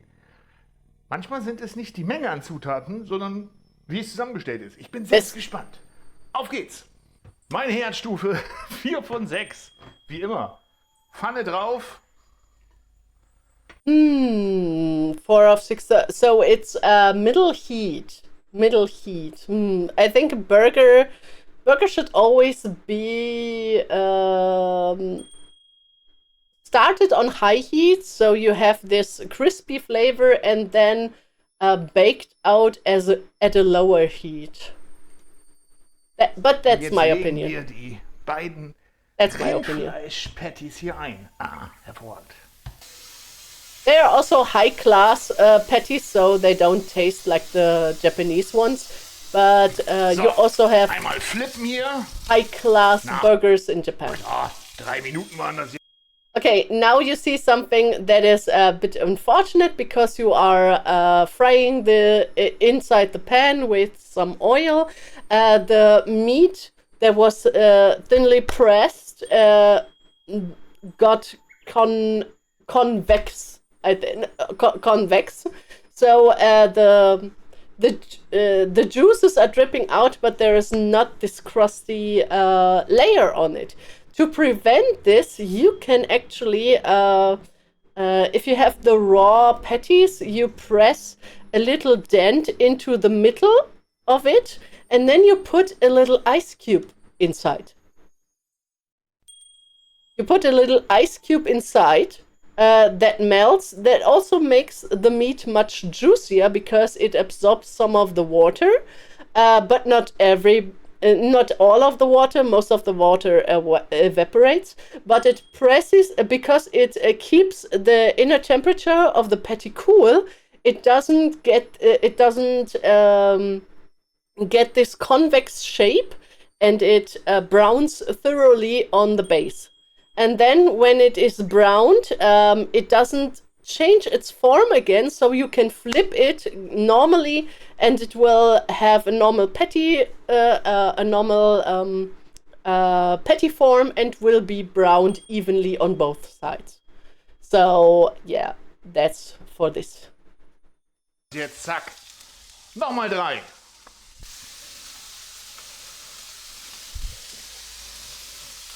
So, noch einmal schauen hier. Oh ja, hier, da sind sie auch. Yeah, you see, schön. Now it's evenly browned here because it convexed. And you saw, if we go back, the meat. Oh ja, hier. Da sind sie auch. The meat convexed. When you're turning them around, noch einmal schauen hier. You see that the meat convexed already. So yeah, a bit of ice helps a long way. While making your burger patties. Schön von der Farbe her noch einmal hier, 30 Sekunden und dann geht's ab ins The color is nice. Teriyaki-Soßenbad. Yes. Dem Geräusch könnte ich stundenlang zuhören. Yeah, me too. Und jetzt geht's ab in die Teriyaki-Soße. Okay, first of hier all, habe ich so einen kleinen Plastik. So before you marinate the beef, first of all, you should get rid of all excess fat and water on the surface of the burger. Otherwise, the sauce will not stick to the burger. And it's not marinating. It's coating. You're not marinating. Marinating is having the meat absorb some of the coating that you put on it. That's marinating. This is only coating because you already cooked the product, so the flavor of the sauce will not go inside the meat. Plastikpot, ne? So eine Plastikkumme. Und da kommt jetzt so ein ganz bisschen von unserer Teriyaki-Soße rein. That's a good sauce, yeah. Und da... I think I love that it says our therapy sauce. Yeah, it's my therapy sauce too. Did you know that if you eat lots of meat, that this too can be an emotional support animal? Because when I eat meat, it helps me emotionally. So this is my emotional support animal. Verdippen wir jetzt unsere Patties. Ne? Ich zeige es euch einmal so. Ich mache es dann gleich parallel vorm Yeah, that's Burger coating. belegen. That's Aber not damit ihr marinating. seht, wie ich es mache. Und dafür ist dieser Plastikpot perfekt. But So. it's a good way to coat Burger without zusammenbauen. So, das overloading Prinzip habt ihr the verstanden, patty ne? with the sauce. So, Holzbrett. Und hier mein unteres Burgerbun habe ich noch in der Pfanne ein bisschen angeröstet hier. Yeah, roasting the burger bun is always a nice touch because if you roast it, you can caramelize some of the sugar that is in the bun. It's the buns are always a white bread that is made with sugar, and if you caramelize the sugar, you get a nice crispy taste, which also transfers to the stuff that's inside the burger. Ne? German jump scare. Hello, Gronk fan. Yes, this channel is in English, but you are also allowed to write in German. That's totally fine because almost everybody here speaks German. I'm just a bit international. And if you're a Gronk fan, you might have heard of me. I am the very weird cat which Gronk explained as "Boah, die weiß alles über Japan." No, I do not, but thank you, Gronk. Thank you very much. So wie sich's gehört. Und jetzt kommt das erste in Teriyaki-Soße eingelegte Patty da drauf. This looks so Jetzt ist yummy. gleich das zweite fertig. Yeah. Nicht, dass ihr denkt, ich beschub's euch. No. So, das zweite This Patty looks mit yummy. Teriyaki-Soße. Teriyaki-Soße. Oh, that's where you know me from. Yeah, thank you. Thank you, thank you. Still hanging out in the chat, but mostly lurking at Gronk and Padoria. Schwieriges Wort. Ich hab's geübt. Teriyaki. Darauf kommt jetzt ein großer Klecks gute Mayonnaise. Yeah, a big chunk. Mayo has to be always. Riesenklecks. You always have to be very generous with your mayonnaise because mayonnaise is love.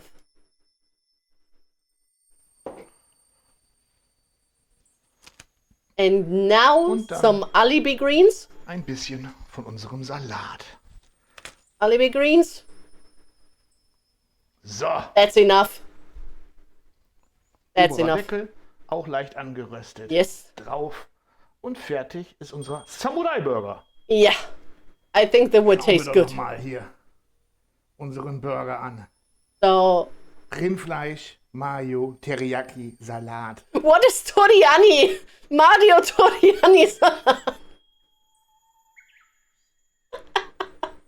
I love the closed captions. They are so far from the truth.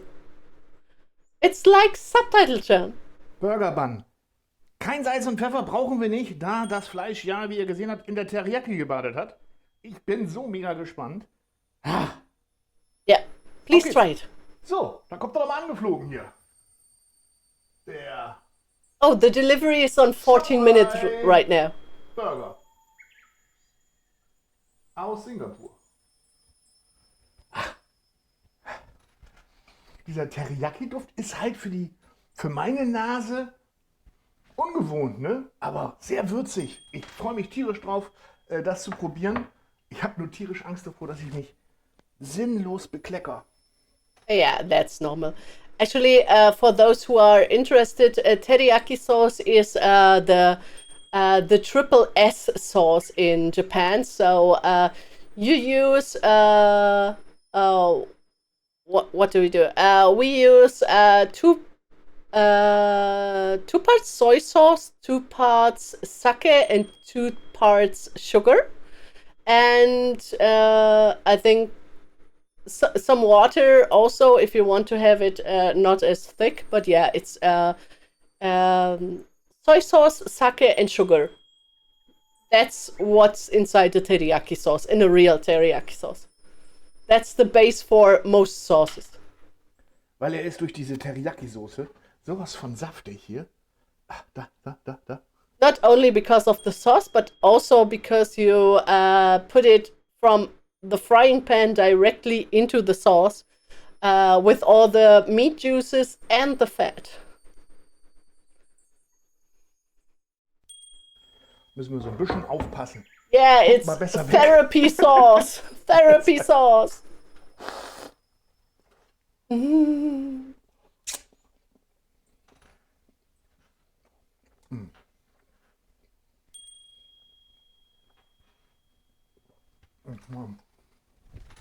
im Mund abwischen hier.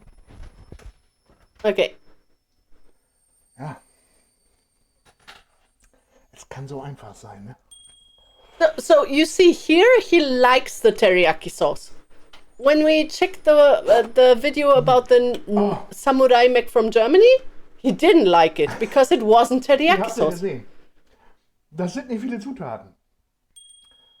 Aber vielleicht ist genau das Geheimnis, weil dieses Ding, das schmeckt einfach hammergeil. You see, he likes teriyaki sauce because he ate some that is good. He really likes teriyaki sauce. But the sauce on the now produced samurai burger that you can eat in Germany has roasted soy sauce on it and not teriyaki sauce. Hello, what? The samurai mac has no teriyaki sauce? I feel betrayed. Yeah, it's hello, Cock. Yeah, it's roasted soy sauce. They deliberately advertised it wrong. Because teriyaki sauce is soy sauce, sake, and sugar. And the sauce that they are having is roasted soy sauce with pepper. That's a different sauce. And it tastes totally different. Da rutscht mir gleich die Brille runter. Und es ist wahrscheinlich die Mischung aus dem Fleisch und dieser süßen Teriyaki-Soße. Yeah, teriyaki is Mit sweet. der Mayo. Yes, mayo is the best. Und diese Hellmann's Mayo ist halt so richtig geil würzig, ne? I never had teriyaki. If you want to try teriyaki, the one that was shown in the video, the fair trade teriyaki, is very good. It's not the best, but it's very good. If you buy the teriyaki from some of those wannabe Asian brands in Germany, like the ones you can buy at Rewe or Edeka, then it's mostly not a real teriyaki sauce, but a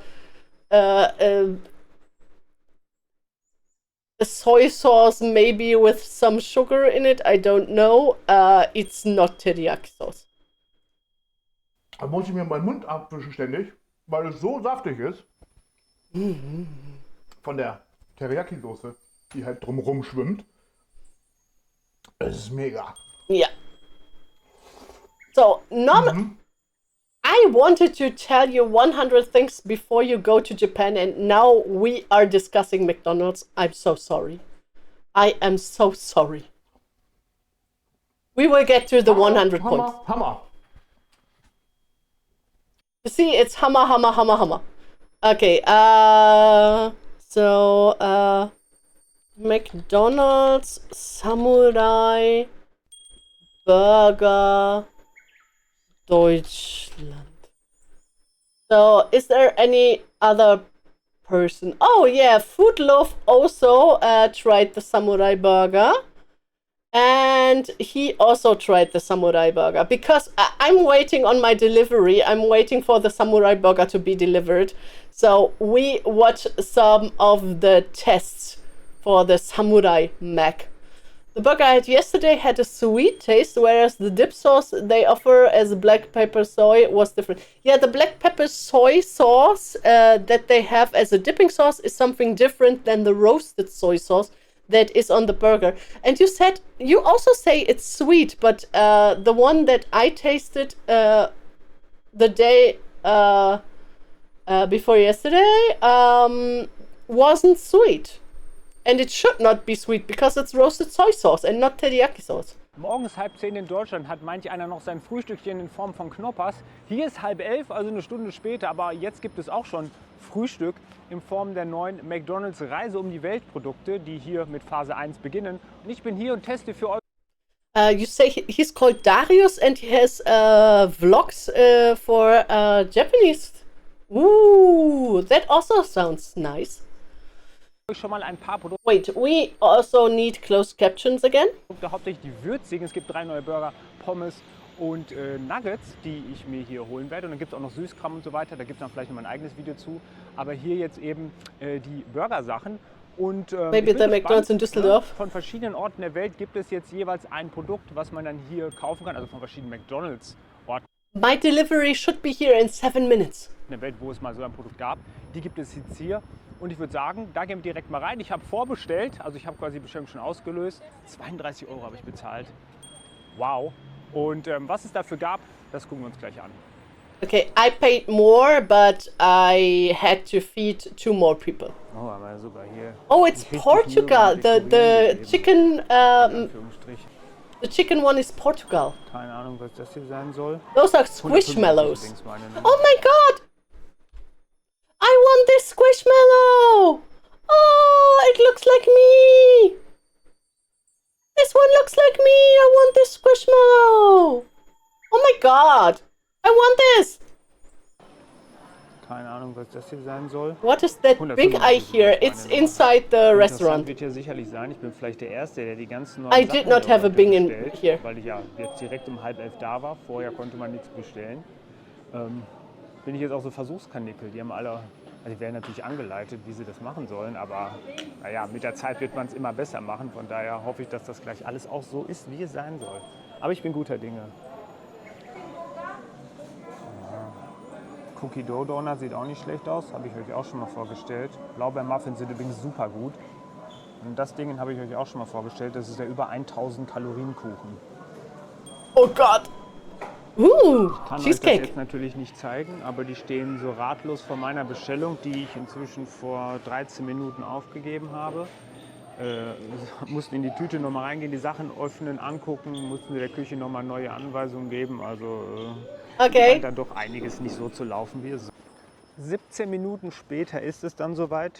Looks good. Growing up with realizing you're not too old for plushies like Squishmallows. No, I'm not too old for plushies. I have plushies in my bed. I will. Plushies are a soul healer. The cat needs a happy meal. The cat gets McDonald's in 5 minutes. Gut, ich meine, ne? Man bezahlt bei der ersten Bestellung genauso viel wie bei der 5000. Also muss man auch erwarten, dass alles genauso stimmt, wie wenn sie alle eingespielt sind. My plushie collection should be growing too in a matter of weeks. Also, if you haven't heard, Captain Baru, you know her, she's the capybara artist VTuber, a super nice lady. She just got the preprint of her Hamilton plush and it looks amazing. And as soon as it will go into pre-order, I need a Hamilton plush. So check out Captain Baru if you like.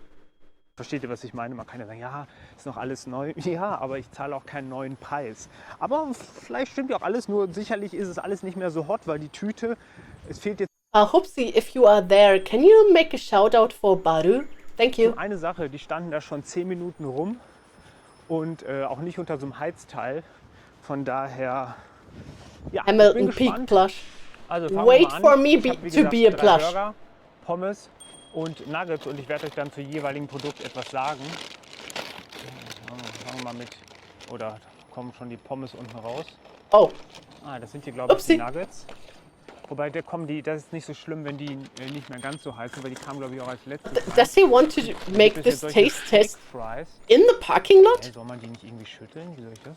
You have to get the bag, the shaking bag.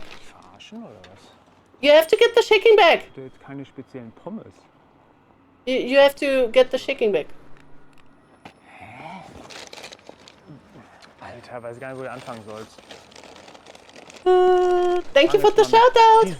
Cat Plush, I take the entire stock. Maybe in 1 or 2 years we have to grow again.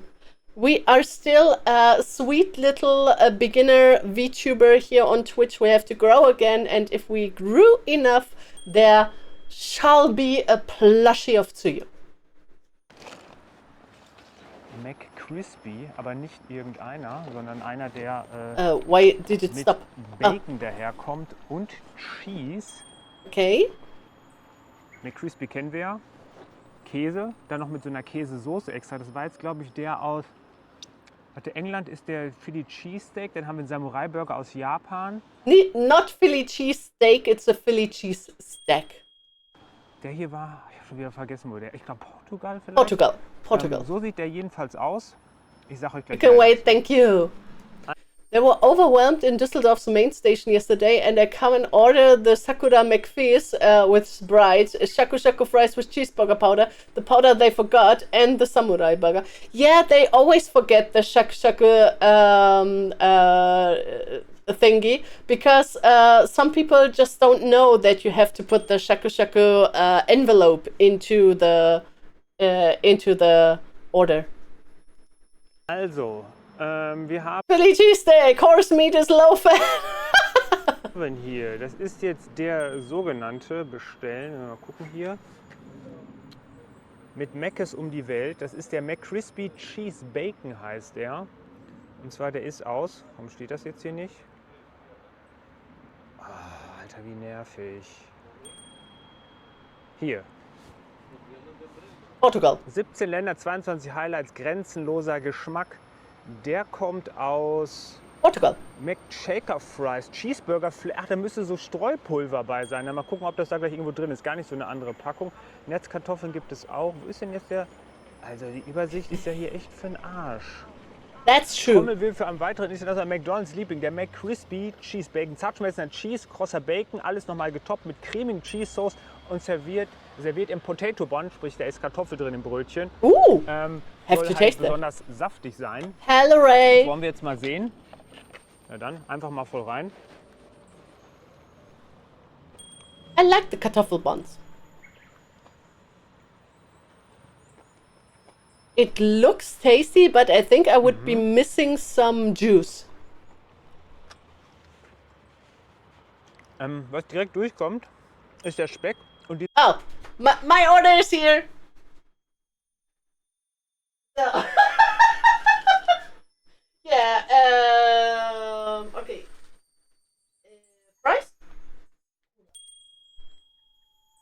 Yep. Okay. So, chicken nuggets, samurai mac, some fries, and there is a cocoa. Thank you. My order is here. Yeah, everybody drink something. Everybody drink something.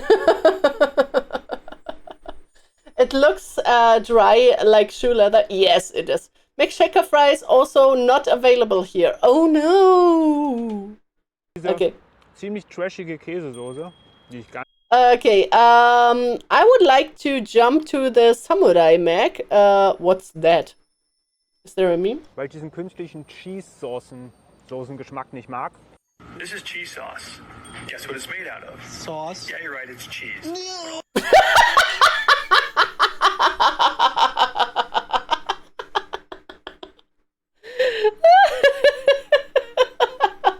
Guess what it's made of? Okay.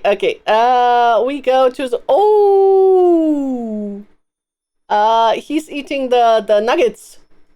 Das müssten Garlic Black Pepper Nuggets sein. Man sieht hier so ein bisschen schwarzen Pfeffer in der Panade. 6 Stück, Yeah. regulär 5,49 mit einer Soße, die hier irgendwo eigentlich auch in der Tüte sein müsste.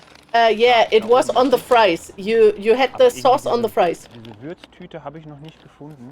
Genau, die ist nämlich auch neu dazu. Black Yes, Pepper I have this Soy too. Sauce. Könnte sehr lecker sein. Gucken wir da mal rein. I have the sauce too. So eine Jelly-artige Soße. So, but first I have to Insgesamt eat sieht some die Soße fries. so ein bisschen I'm sorry. unästhetisch aus. Die ist richtig Au. gefärbt mit so schwarzer Kohle oder irgendwas. Probier den Nugget erstmal so. Oh, krass. Haben richtig viel schwarze Pfeffernote durch. Garlic auch. Das ist mal was anderes. Ich finde, die Soße sieht wirklich richtig eklig aus, aber ich probiere sie mal. That's true. It looks nasty. Gar nicht geil. What did they use to color it? Die Nuggets sind super. Die Pfeffernote, die Soße ist so ein bisschen süßlich, ist auch nicht zu krass Sojasoßenmäßig, sodass man vom Nugget nichts mehr schmeckt. Auch mit To color the sauce, they used Farbstoff E153. der Knoblauchnote kommt das ganz gut durch. Noch sehr schön knusprige Panade, kommt mir ein bisschen anders vor als bei anderen Nuggets, ein bisschen zarter. Wirklich hier schon mal sehr lecker, doch, das passt.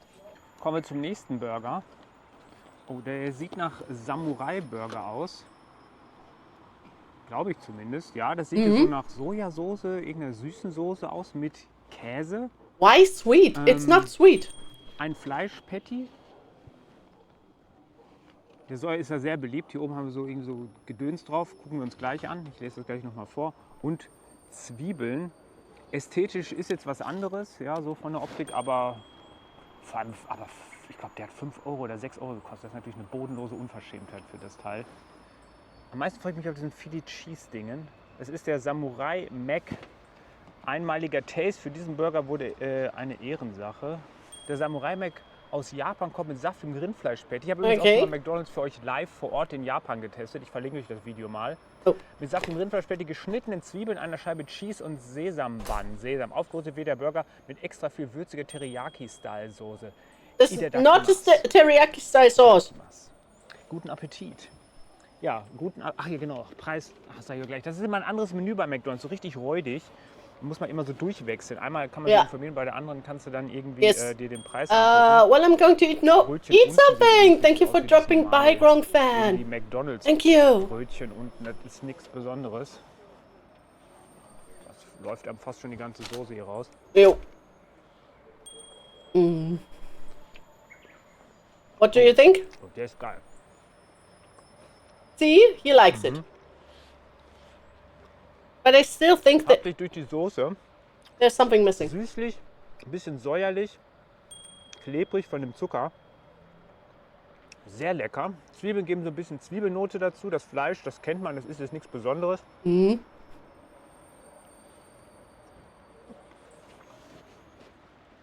Wow. Yeah.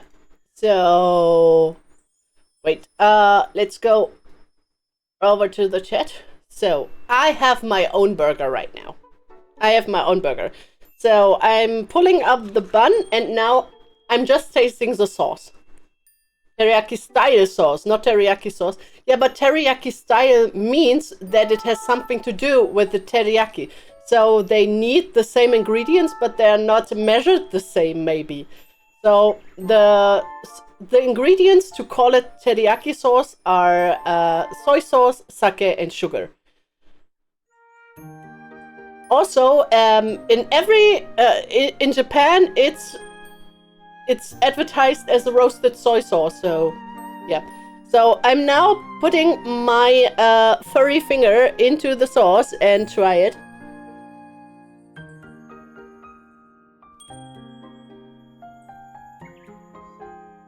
Okay, it is roasted soy sauce with pepper, but it is actually sweet. They are right. It is actually sweet. Well, not as sweet as a teriyaki sauce, but there is sugar inside. I don't care. I'm always eating my own hair. Doesn't matter if it's on my burger or not.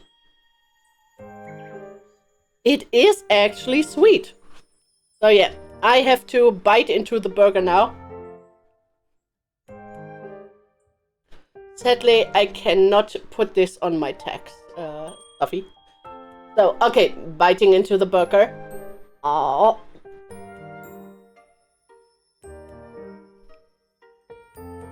Mm-hmm.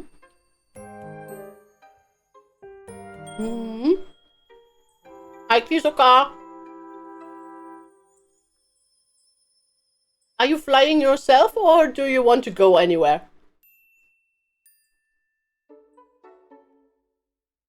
So it is eatable. It tastes okay. Because the meat is not as juicy as in other countries, I would have put something to make it more juicy into it. I think some lettuce would have helped.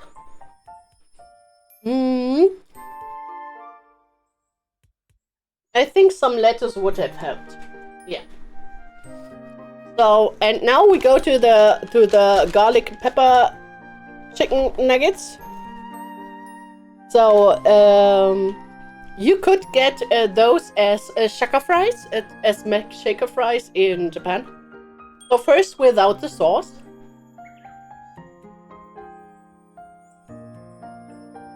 Yes. Yes. Tasty. Yes.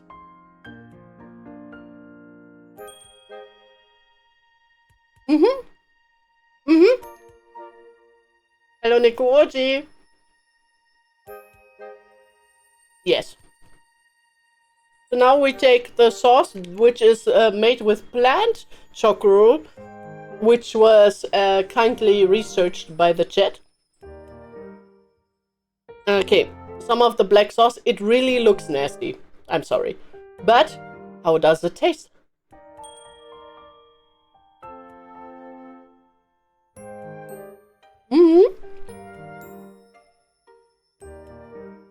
It's a good accent to the nuggets.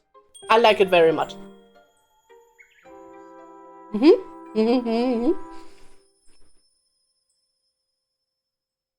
It tastes good with the nuggets. Now let's taste without the nuggets. So my furry paw goes into the sauce pot.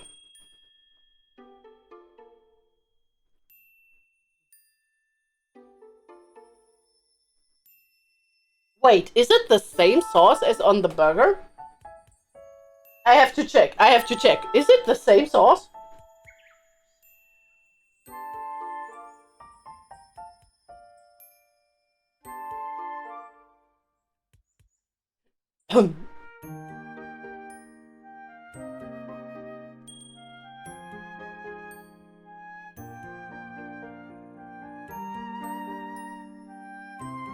Okay, they are not the same sauce, but it feels like the sauce on the burger has more black pepper than the sauce that is called the black pepper sauce. What?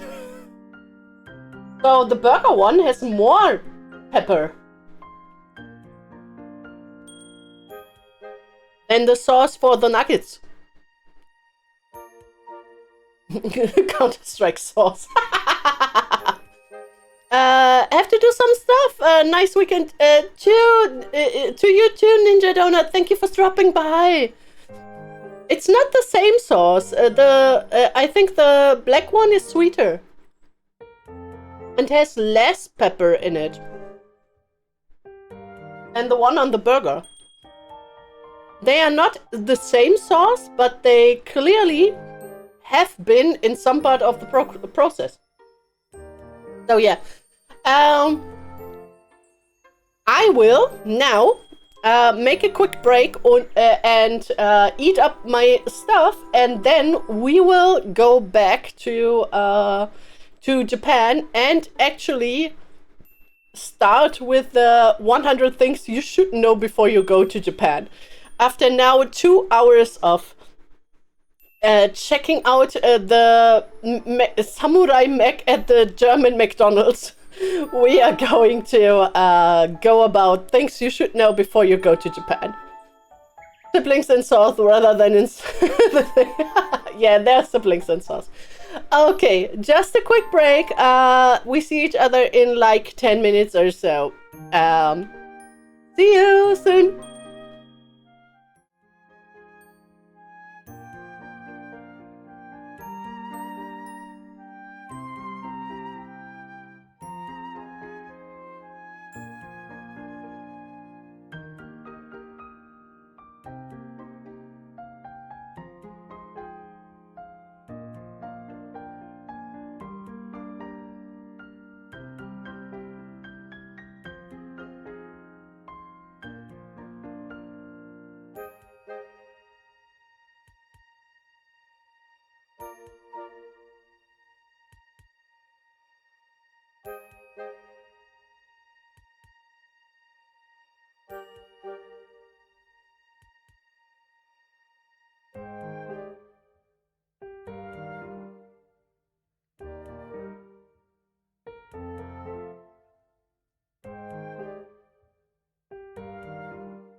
Okay, I'm back.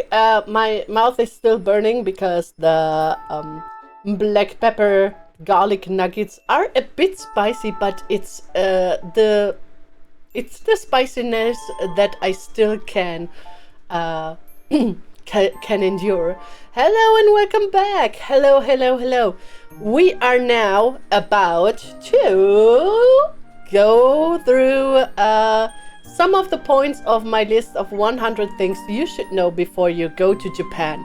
Are you excited and do you want to know stuff about Japan?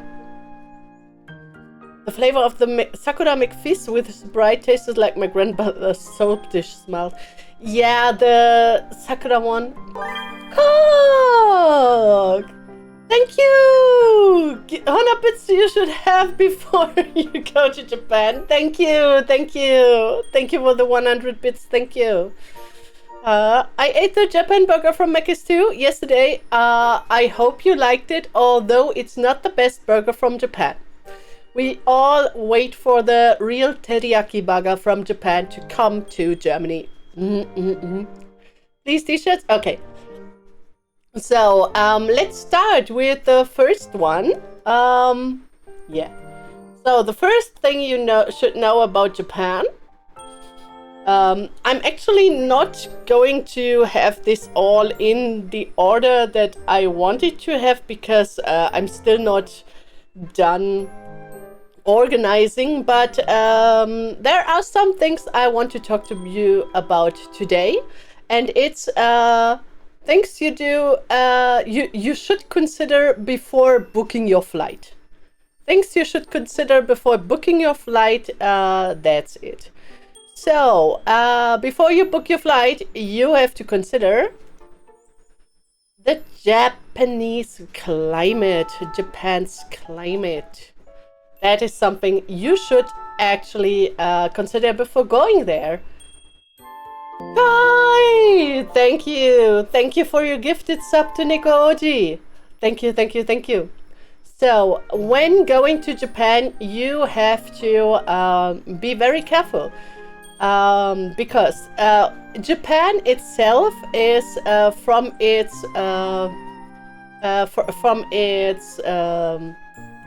Nantoka, Okisa. Okisa. What's Okisa in German? In English. The square meters of Japan are almost the same as the square kilometers as Germany. So Germany is about 375,000 square kilometers. That's Germany. And Japan is about 377 square kilometers. So only 20,000 square kilometers bigger than Germany. But despite being almost the same the same size, Japan is actually in 3 different climate zones. So Germany is only in 1 climate zone, and Japan has 3 different climate zones. And also Japan is an archipelago, which means it's made out of 3,000 islands, and it goes from the moderate climate, which is like Russia, down to tropical climate, which is the Indies, like the Philippines and stuff. Because Okinawa is near to the Philippines, and Hokkaido is near Russia. And this is the span that you have to actually grasp when you are going to Japan. So if you go to Japan in winter and you say, oh, I haven't been to Hokkaido, I'm going to Hokkaido, you will get up to 30 meters of snow and up to minus 32 degrees Celsius. Because Hokkaido is not only in the moderate climate like Russia, because of its position, between the Siberian winds and the Pacific Ocean, it gets much, much colder in Hokkaido than it does on the same spaces on the mainland Asia. So Hokkaido is one of the most southern parts of the northern hemisphere with this much snow. That's my climate. Hokkaido shall be my #1 Japanese watch along. Sounds like Siberian weather. Yeah, it's because the Siberian winds are causing Hokkaido to be much, much colder than it should be. So, if we go south from there, what is it called? Aomori, Miyagi, Fukushima, and so it gets warmer until we have a warmer climate. I just love snow in winter. Yeah. So you should watch the Dosanko anime. It's a very nice anime. So yeah. So in Hokkaido we have the subarctic climate, and we go until we go to the subtropic in the south. When we are in Tokyo, we have a moderate weather, but because it is an island and it's very humid because it's an island, we have actually warmer weather than we have in Germany. So when you are in Tokyo, the summers are hotter than in Germany. If you want to have a weather that's more like Germany, you have to go to Aomori or other Tohoku regions. But being in Tokyo, which is not the middle of Japan actually, is already much warmer than in Germany. And also because it's much more humid, because the humidity in Japan is at 80% in summer, which in Germany only gets this high when it rains a lot. Japan has 80% humidity on sunny days, not on rainy days, which makes even more complicated for people who are from the European region to feel good in Japanese heat. It makes you sweat a lot more. You feel damp all the time. You feel hot.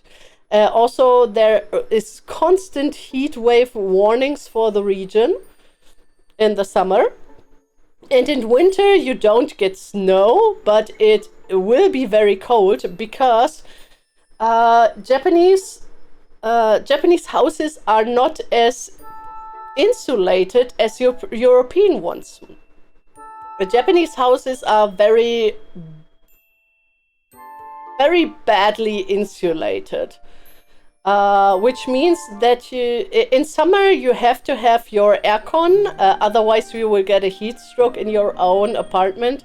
And in winter you have to have an external heater or a warming aircon, because they don't have central heating and they don't have good insulation. Which means that if you shut down your heater just for a moment, it is as your flat, your house will be as cold as the outside in less than 5 minutes. It's getting muggy in Tokyo summers. Yeah. Dosanko garu. Yes. Dosanko garu. Genau. So yeah, you have to check if you are ready for this climate. So we are in Tokyo right now, and it's already hotter than in German summers. And now we go even further south. So going to Kyoto is a bit more south. Going to Osaka, going to Nara, it's a bit more south. And if you want to go to Shikoku, to Hiroshima, or even Kyushu, it will get warmer because it's more in the south. The southern part of Japan is, of course, Okinawa, which is all the way down at the in the same region as the Philippines, so the Indies. But even Kyushu is really, really hot at this time of the year. So you always have to check what is the weather in the parts that I want to go to. If you take the golden route, which is Tokyo, Kansai, Hiroshima, it will be very hot in the summer, but it will be a good time. Weather-wise, the best time to travel will be end of March, April, May, or September, October, because those are the most moderate climates to travel in. The fact that Japanese houses are poorly insulated confuses me every time. I assume they might improve their building due to the weather condition.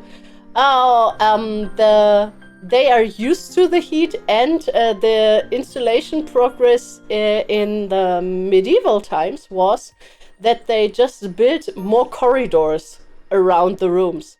So they know how insulation works. So if you have a room full of air between two rooms, it will insulate both rooms from each other.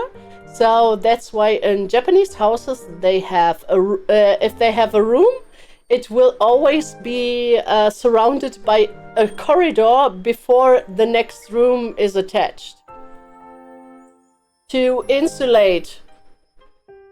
Which means if you heat one room and you have to go to another room, the other room will be cold if you don't heat it too. They only heat for that room.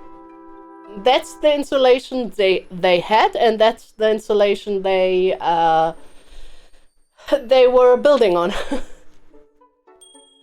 But just build more house to your house. Spring and autumn, yeah. So that's about the Japanese climate. So we also that was the first. That was my first point. Wait, I have to open my list up, my trusty little list, because we don't only have climate to think about, but also other things. Like the next point we are talking about is Japanese seasons. Japanese seasons. The room in a room in a room in a room. Yes. Okay. So there was a Japanese climate. Now to the Japanese seasons. So point 2. Japanese seasons are a bit wider than just winter, spring, summer, and autumn.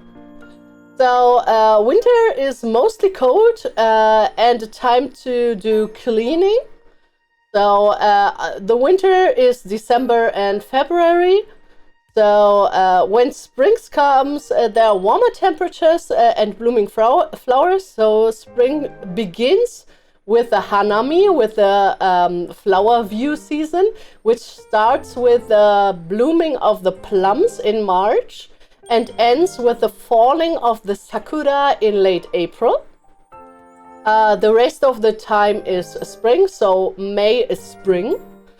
And after spring, the sakura season mostly ends in the Golden Week, and after the Golden Week we still have spring. And spring ends when Tsuyu starts, when I start. Tsuyu starts mostly, it was all the June, start of June till end June, but right now it's more like mid-June to mid-July. Tsuyu is the monsoon season. That means heavy rains in all of the country. It is also the hydrangea season because those need much love and water. And Tsuyu is about 1 month before the summer starts. That means we are in July, summer is in full stretch, and summer is long and exhausting. Summer stretches into September, into mid-September. It is hot as hell. And when we go into September, the fall, the autumn is starting. Autumn is in full bloom at the end of November, and ringing in the coming of winter is the so-called koyo. Koyo is the viewing of the reddening of the leaves. So it's the momiji time. Momiji is the Japanese maple tree. And the Japanese maple tree is a vivid green in summer. And in November, it changes first to a really bright yellow, like the ginkgo tree. And it will change into a dark, glowing red at the end of November, at the beginning of December. Like in Hanami, the people will be going out and traveling during Koyo to watch the nature and have some time to themselves. After Koyo, the winter starts. It's very cold, it's not very good insulated, and so on and so forth. It will rain a lot. The winter in Japan is very rainy. But because it's an island state, you will have very clear skies now and then. Heavy rains, monsoon. I'm from an area that's fairly rainy. Okay. What is the Golden Week? The Golden Week will be explained in the next one. The Golden Week is an abundance of holidays, actually. So, if you go to Japan, you should always watch out not only for the climate, but also for the vacation days of the Japanese. Because they love to travel. First of all, the Golden Route is totally busted with tourists, but the Japanese travel also. And when the Japanese travel, everything gets more expensive. So more expensive means in the Golden Week, some prices, like the prices of hotels, can triple or even more.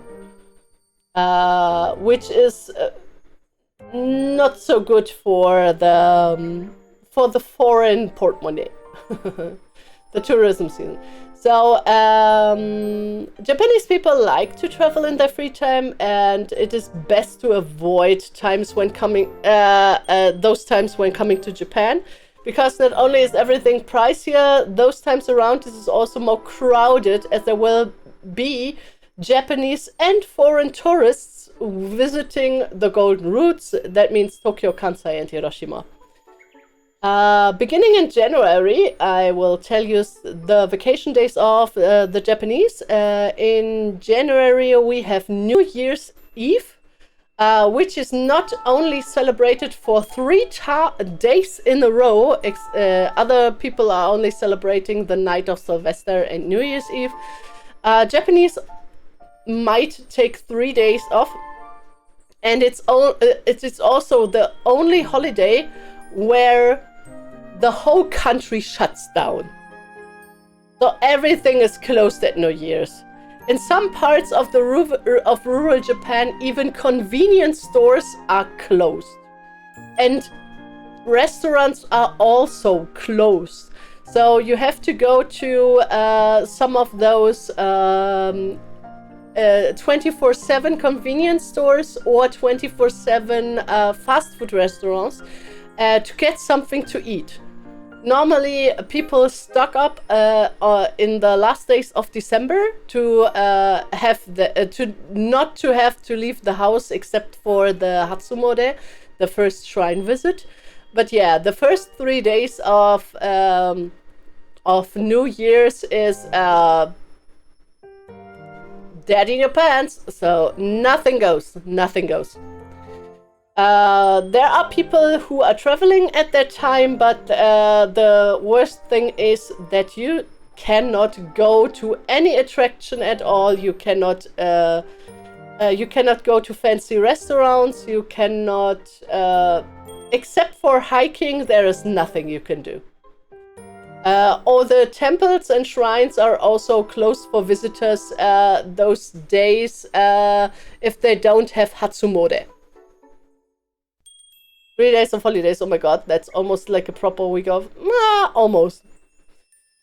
Okay, then we go further. The next holiday would be Setsubun, but that's a children's holiday. The next thing that we have, the big time where people are going on a journey is spring break and Hanami season. Because the new school year or the new fiscal year begins in Japan at the 1st of April.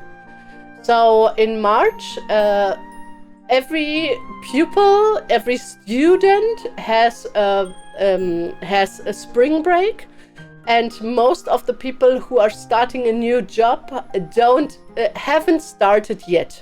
So the first day of a new job and the first day of school and university is the 1st of April. So the March is a very common travel month in Japan.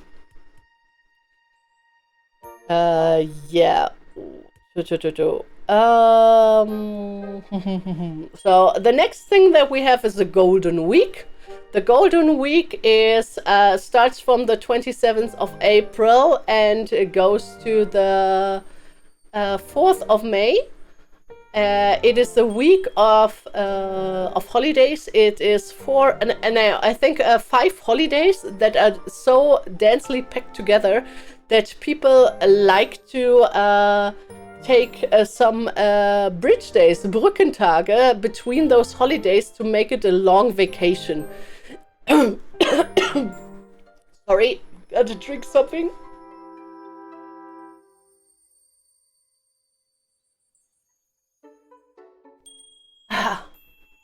So, Golden Week. Aren't royal birthdays fun? Oh, there is no royal birthday in Golden Week. The Golden Week starts with the Showa no Hi, the day of Showa. Then there is the Midori no Hi, the day of the greens, the Kodomo no Hi, the day of the children.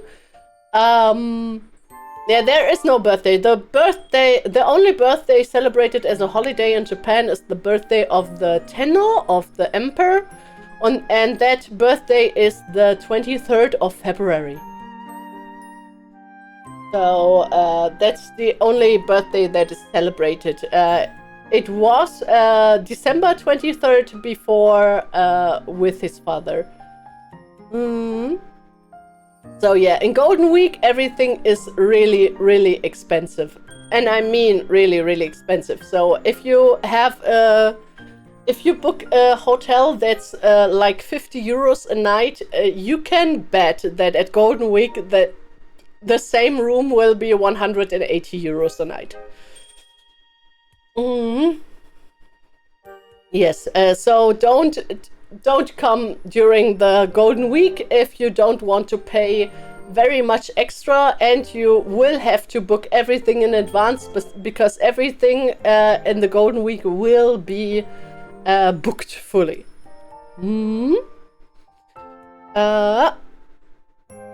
What do we have? In summer is of course the summer break, lasting from July to October.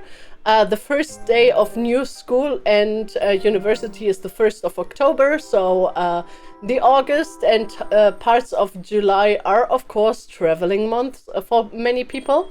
Especially it's used for school vacations. Also in May is the traveling month for schools, so yeah. We also have in mid-August the Obon festival. Obon is the festival to honor your ancestors. So Obon is typically the date where people are visiting their relatives in their hometown. So if some people live in Tokyo but they are originally from Fukushima, they will go back to Fukushima for some days during the Obon in mid-August. So yeah, the festival is to clean the grave sites of the families, to reunite with the family, and to partake in ritual dances and stuff. So it's nice to watch the Bon festivities. You can join the Bon festivities as a foreigner because they are free for all, and they are doing something called the Bon Odori, the Bon dance, which you can participate. They will show you how to dance, and then you have to dance. In November, the Koyos is starting, as I told you, and it prompts many elderly people to travel. So in September, there is the day of the seniors, and in November we have the Koyo, which are traveling dates for elderly people. So viewing spots for Koyo, hiking spots especially, will be overrun with elderly people, especially on warmer days. They mostly start when the ginkgo is yellow, and it stops when the red leaves are all red and it's too cold to hike. So yeah, that is Japanese vacation days that you should also be aware of before coming to Japan. Welcome to our country. Now dance.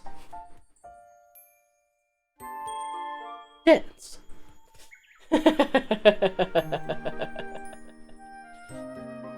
Yeah.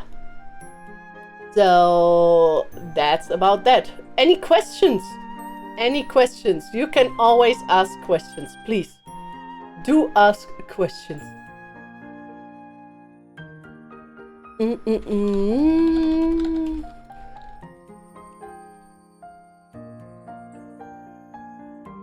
Okay. If not, we are going. We are continuing. So the next thing is best times to travel to Japan. Have you ever tried a Sapporo diet water? No, I haven't. I thought I was about. It would be nice if the questions are for the topic right here, but of course you can ask me other questions. One is the Japanese equivalent, sort of the Latin American Day of the Dead. I don't know, because I don't celebrate Latin American Day of the Dead. So I don't know. So, okay, best times to travel to Japan. Japan is a very crowded place if you only visit the same attractions at the same time every year, like every other tourist. So Japan is seeking tourism, of course, but there's a problem with over-tourism at the Golden Route. The Golden Route, as I will explain later on again, is mostly Tokyo through Kansai to Hiroshima. And there are towns that don't have any tourism at all, although they want to have tourism. And everybody who goes to Japan always wants to visit the same stuff. As a tour guide, I know about it all. So as a tour guide, I always get the same things I have to visit with my guests.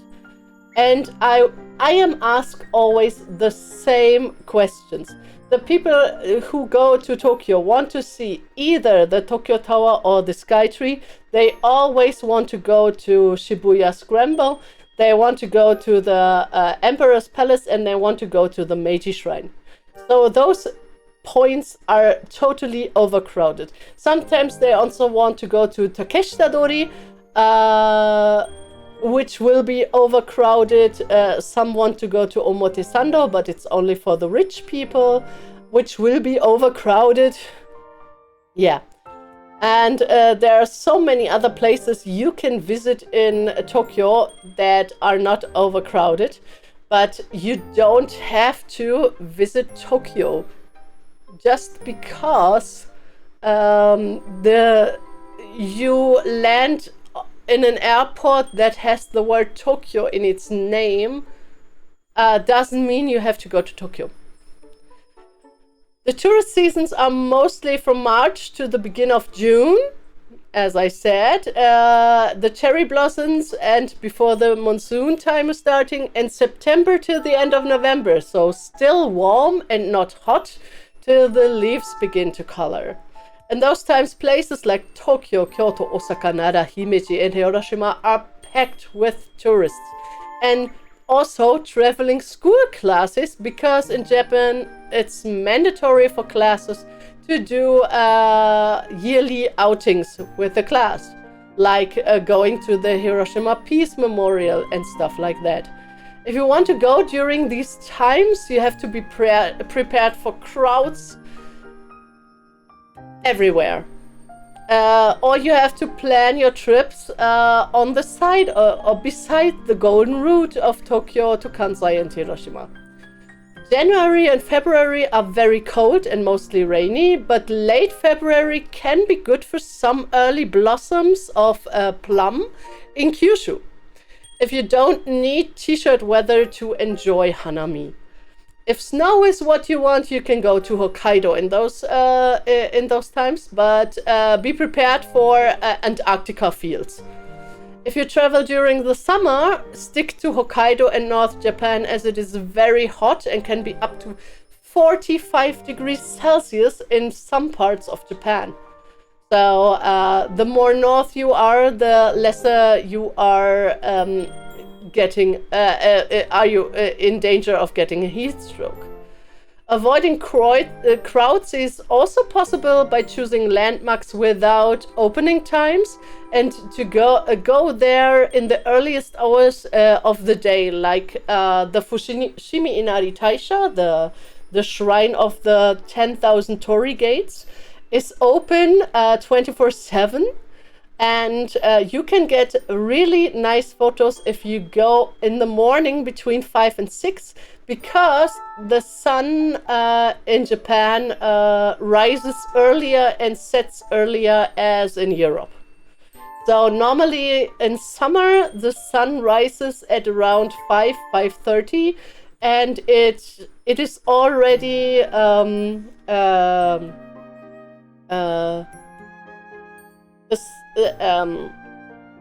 oh God, I forgot how to speak English. The sun goes down at around 7 p.m. So if you are at the Fushimi Inari Taisha at 6 o'clock in the morning, at 6 a.m., you will have only a few other tourists there. It won't be as hot as in the midday sun, and you can enjoy the parts.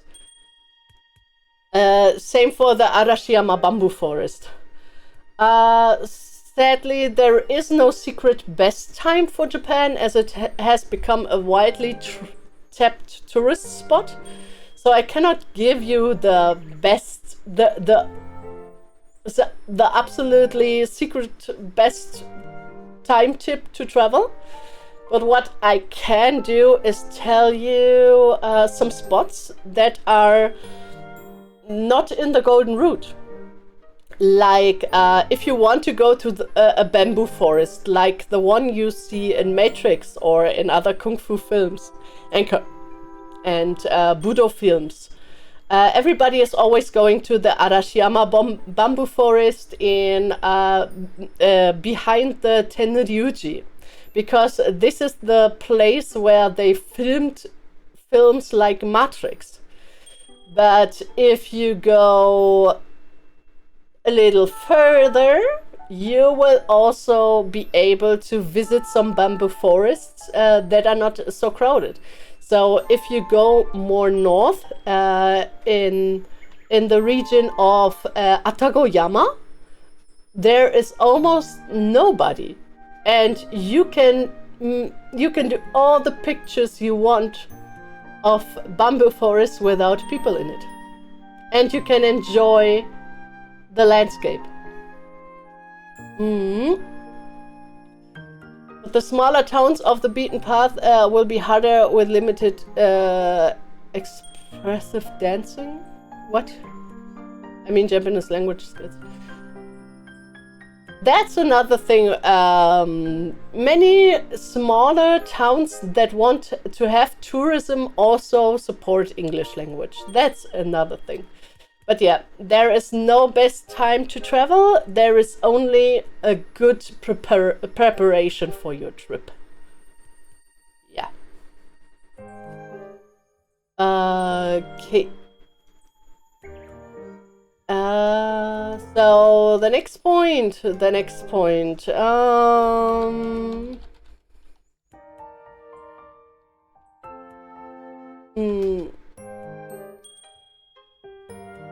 Okay, the next point I think should be how long should I go to Japan? So many people don't know how long they have to plan their vacation. Traveling to Japan is a very time costly thing. So your flight is very long. The jet lag is very hard, and you're not going to Japan to just be in one city. You want to travel. So my recommendation is at least 2 weeks of Japan. Not only because you want to see something and stuff, but also because you should take care of your CO2 footprint. So climate is a thing. We have the luxury of air travel, but air travel is one of the most potent climate enemies. So if you want to travel via airplane, you should make it count. You should make your trip count, because you are not responsible for the climate change. So you are allowed to use air travel, but you don't have to be the reason why air travel is so frequent. So take a longer vacations. 2 to 3 weeks is a good time. 2 weeks is just enough to be relaxed and have a nice trip. 3 weeks can be more of an adventure travel. So also, if you come to Japan, I'm also begging you, don't stuff your days with too much input, because you might not be able to handle it all. You might not be able to enjoy it, because you will be overstimulated with all the new things that are coming to you. And also, if you plan because of someone else's recommendations, there will be times where you are not satisfied with what you watched. If you follow the plan of someone who loves visiting temples, and you for yourself experience or have the epiphany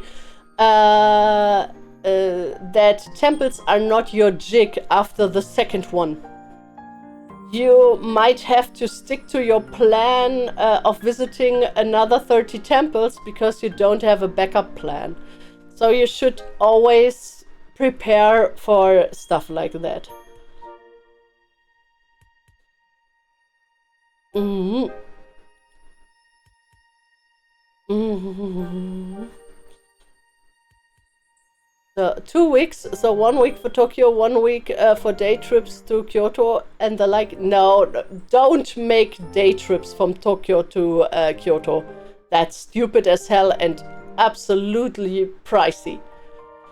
I wish I wouldn't be so lazy for preparation. I think if I go, I will go for 4 weeks for a whole month. If you are too lazy for preparation, I wanted to do some itineraries you can download to plan your vacation in the style of a puzzle. So you have a lot of itineraries that are nice to do and are fully explained, and you just shuffle them around to the days that you want them to have. Want them to do. Yeah, that's a thing I am trying to do. And 1 week of Tokyo is a bit much, I think.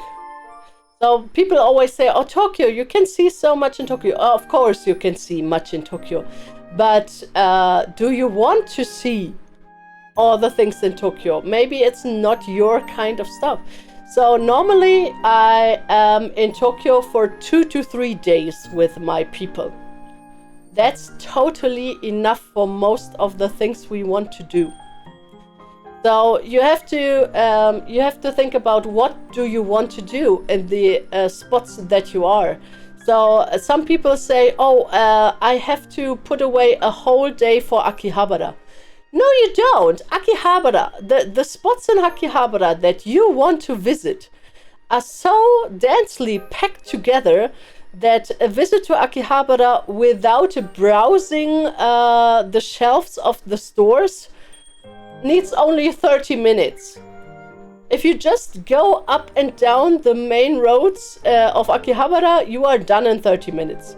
If you go browse, okay, that takes more, but after the second shop, everything will just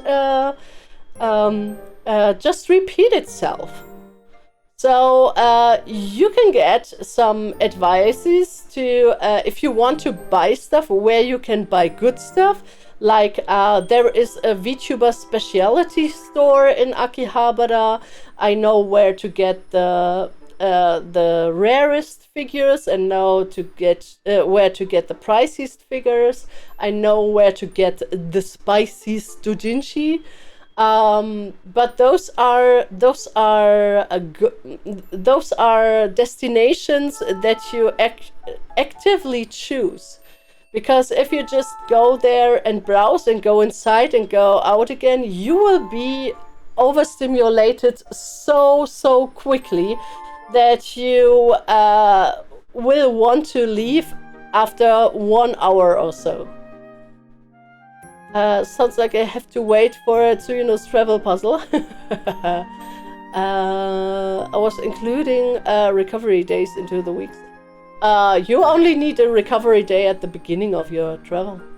Experience for first-time visitors for Kanto region are about 4 to 5 days with Tokyo and surroundings. It depends. So what do you mean with Tokyo and surroundings? Do you want to go to Kawagoe? Do you want to go to Saitama? Do you want to go to Yokohama? Do you want to go to Kamakura? Do you want to go to Chiba? Do you think a trip to Hakone is a day trip from Tokyo? And if so, why are you wasting the time going to Hakone and going back? And do not take it as just a part of your route of going more west, because normally the people, they land in Tokyo and then go west. So from Tokyo to Kansai, to Kyoto, to Osaka, to Nara, to Himeji. So, and the Fuji is on the west side of Tokyo. It's not even in Tokyo. It's over 2 prefectures to the west. So the Fuji is in Yamanashi, which sounds like the prefecture is called There Is No Mountain, but actually there is a mountain. It's called Yamanashi, means pier of the mountain, not There Is No Mountain. And it really depends on what you want to see and where you want to go. And what your priorities are. Like, you want to see shrines and temples, then Tokyo is not your kind of beer, because we have shrines and temples in Tokyo. Of course we have, but the good ones are not in Tokyo. So you want to go to Nikko. I hate to tell it to you, but going to Nikko takes 3 to 4 hours from Tokyo. Nikko is in the northern part of Tochigi Prefecture, which means if you start from Tokyo Station in the middle of Tokyo, it will take you 3 to 4 hours by car, by bus, by train to get to Nikko. Then in Nikko, you have to climb up a mountain.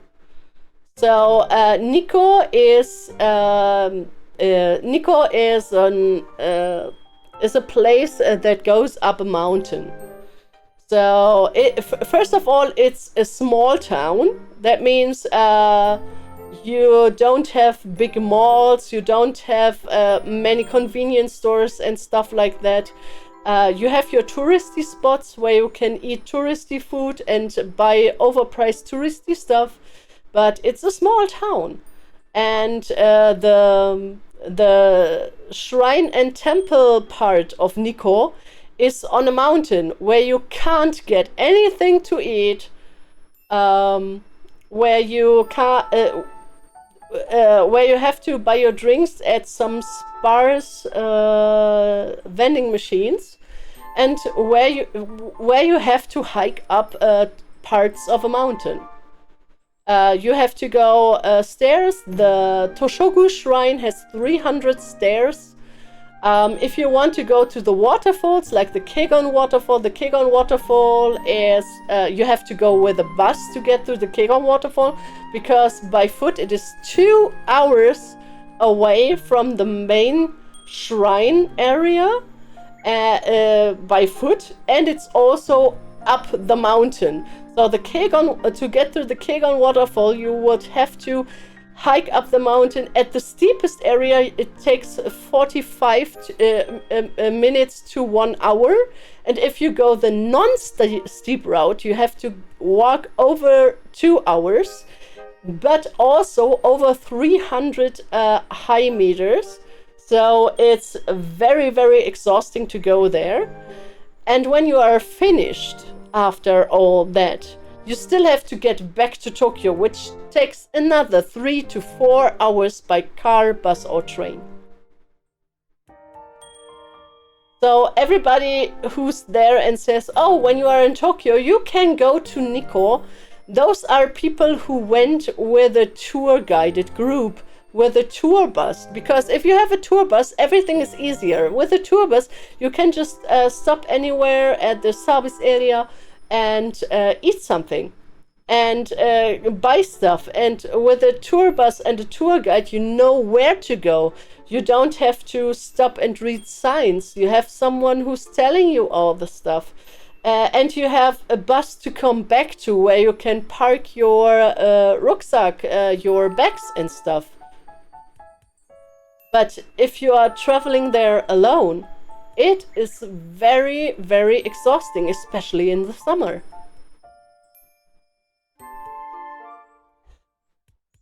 Yamanashi Piers and Mountains. Oh my, it's the mountain pier. It's mountain pier. So 1 temple, 1 day. No, you can do more. You can do more, especially in Kyoto. You can do much more. But if you go to Nikko, the best thing is to go to Nikko and stay there for a night. And then from Nikko, you go more west. Like from Nikko, you can go to the Japanese Alps. You can go to Takayama. You can go to the Hida region. From Takayama, you can go to Shirakawa-go. You can also go to Gifu, prefecture of Gifu, where you can visit spots from your name.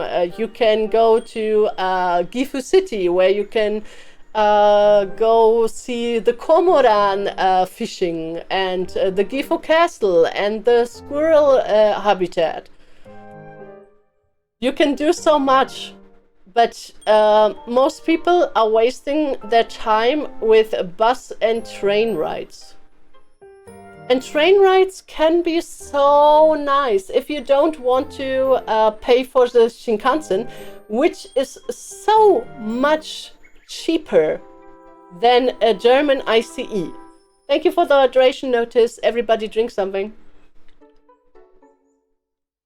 If you go by bus, if you go by train, and you don't take the Shinkansen, then maybe you will need double the time. So the Shinkansen from Tokyo to Kyoto is 2.5 hours, which is not very much.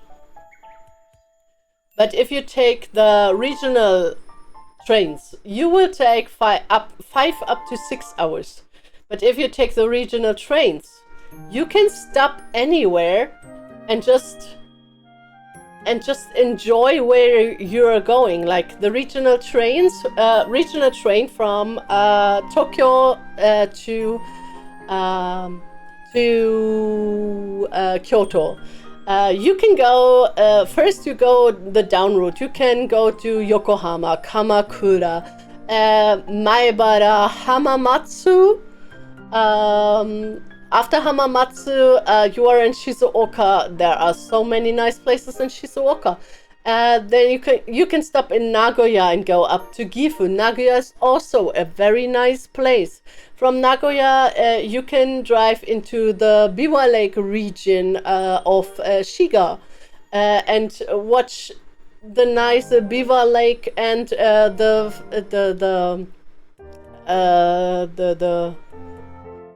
birds there and stuff. And then you come to Kyoto, and around Kyoto there are also many stops that are very nice. Also, if you want to travel to Osaka from Kyoto, you can go over Nara. So you first go to Nara and enjoy a day in Nara, and then in the evening you go to Osaka. Shinkansen, I mean, that's on my bucket list, and maybe one night I'll take the premium bus back to Tokyo. You can, of course, you can use the Shinkansen because it's much more affordable than the ICE, and it's very nice to travel. But you can also use other things and use the time you have to go away from the beaten paths. It's clean, unlike the IC. Yes, it's clean. Yeah, it's clean. So I don't get why the ICE is so expensive. That's because of the Deutsche Bahn, because it's a Drecksladen. Yeah.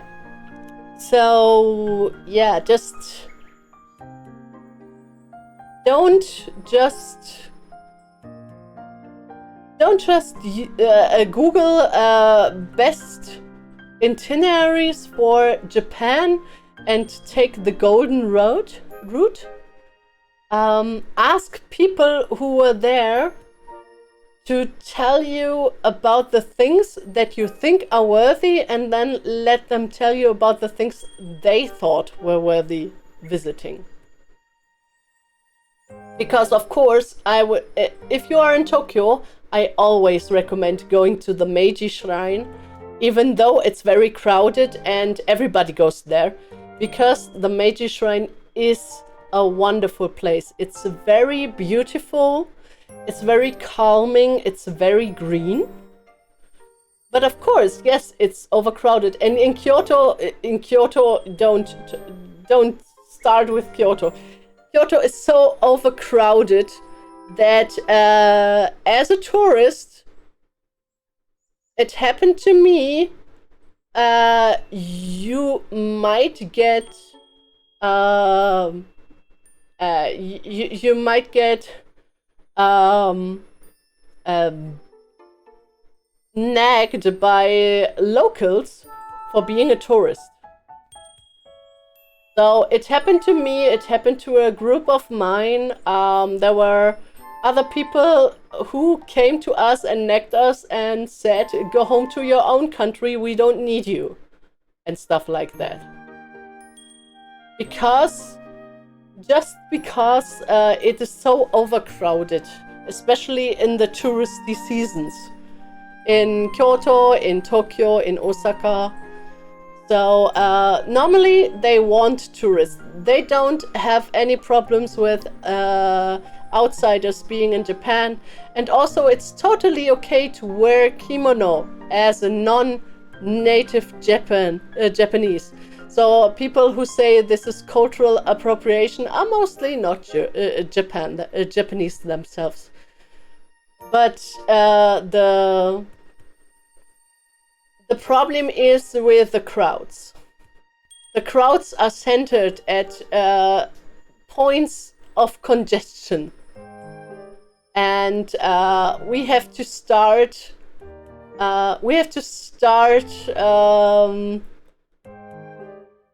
relocating those points of interest. Getting shouted at for being a tourist, I understand. I feared you got mugged. No. I got mugged in Japan, but that was a different story. Over-tourism. It is not that Japan has a problem with over-tourism. It is the Golden Route that has a problem with over-tourism.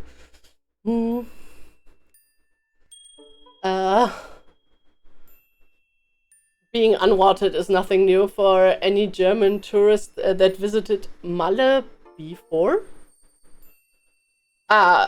Mallorca. Okay. Yeah. There's a difference between racism and the effect of tourism. Yeah. Also, it's Japanese don't think they are racist.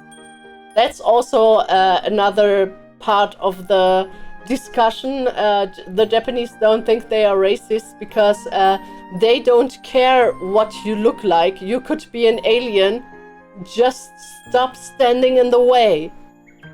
And because it is not the targeted audience is not a minority, they don't think it's a racism. But that's another discussion. Another big discussion for another day, I think. So, yeah. Overcrowded parts. Very overcrowded parts. Yeah. Do you have any questions? My headaches are getting bigger again, so I don't want to overstress myself, but I want to have a Q&A still. If you want to ask questions to this for the stuff that I explained, and I want to continue this talk next week if possible. So I want to work on my lists, and yeah, I would like to continue this then.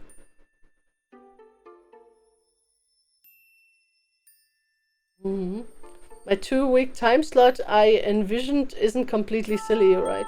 I don't know. What did you envision? I cannot see into your mind over a chat. Also, I'm called Tsuyu. I'm called Tsuyu. Hello, blue screen. Hello. Hello.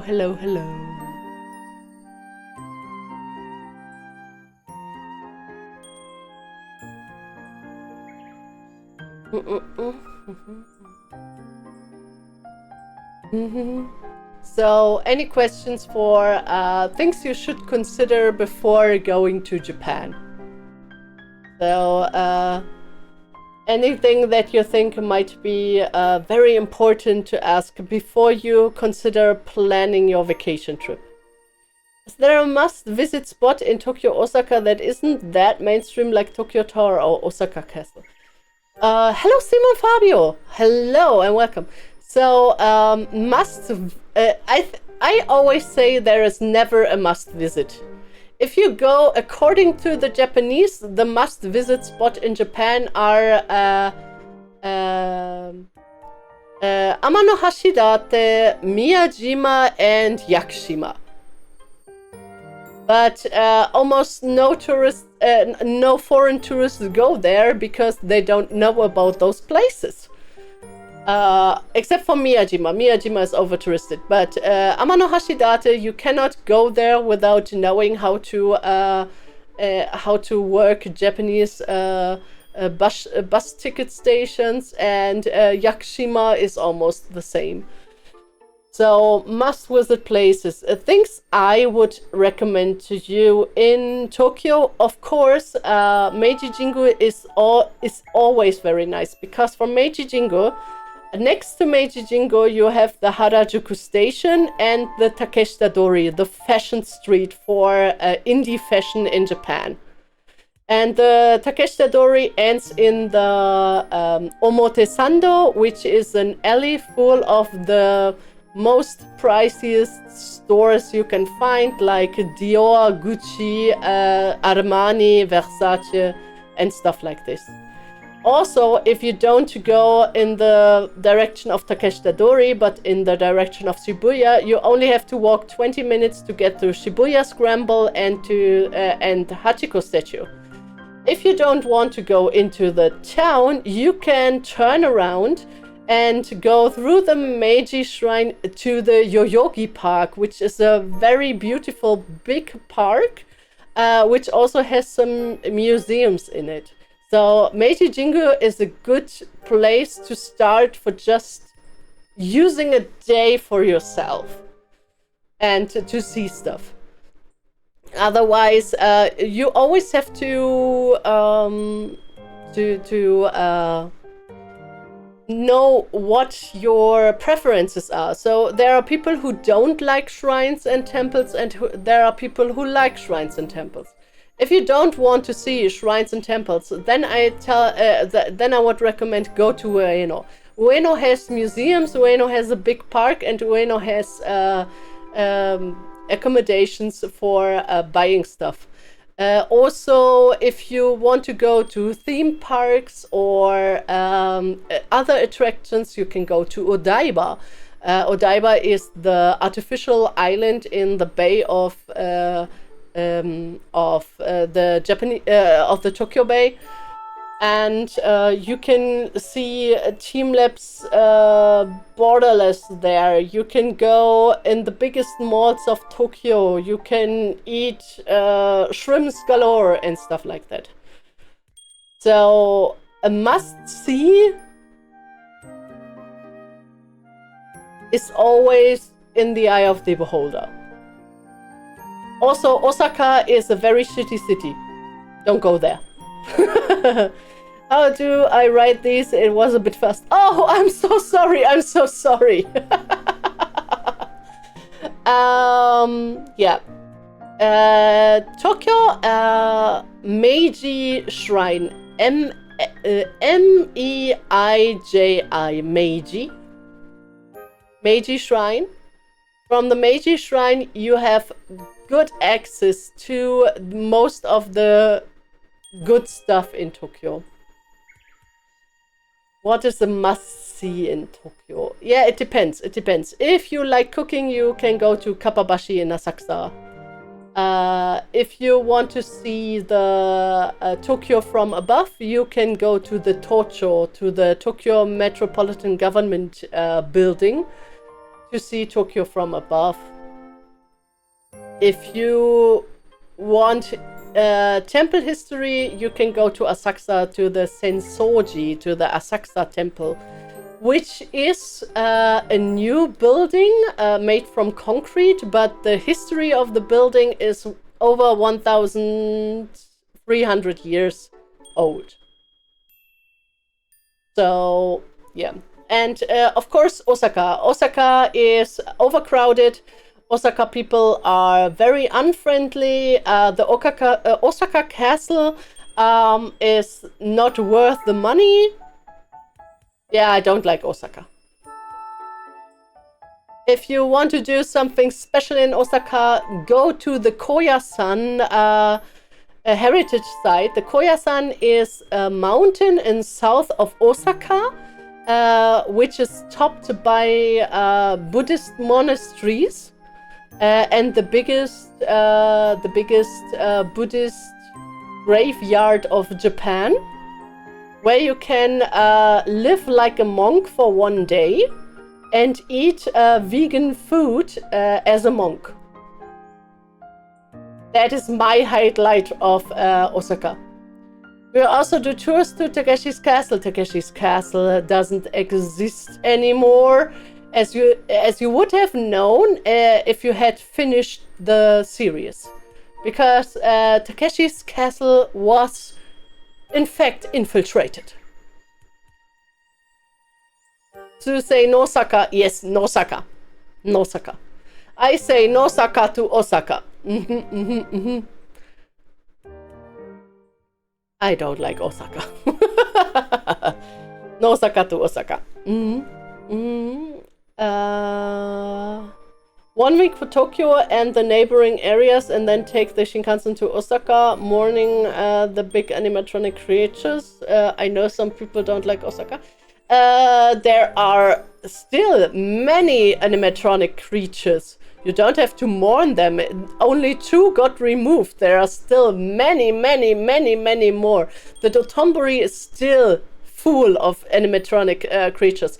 The one that you should mourn is the big Fugu balloon that has gone. The big Fugu balloon is gone.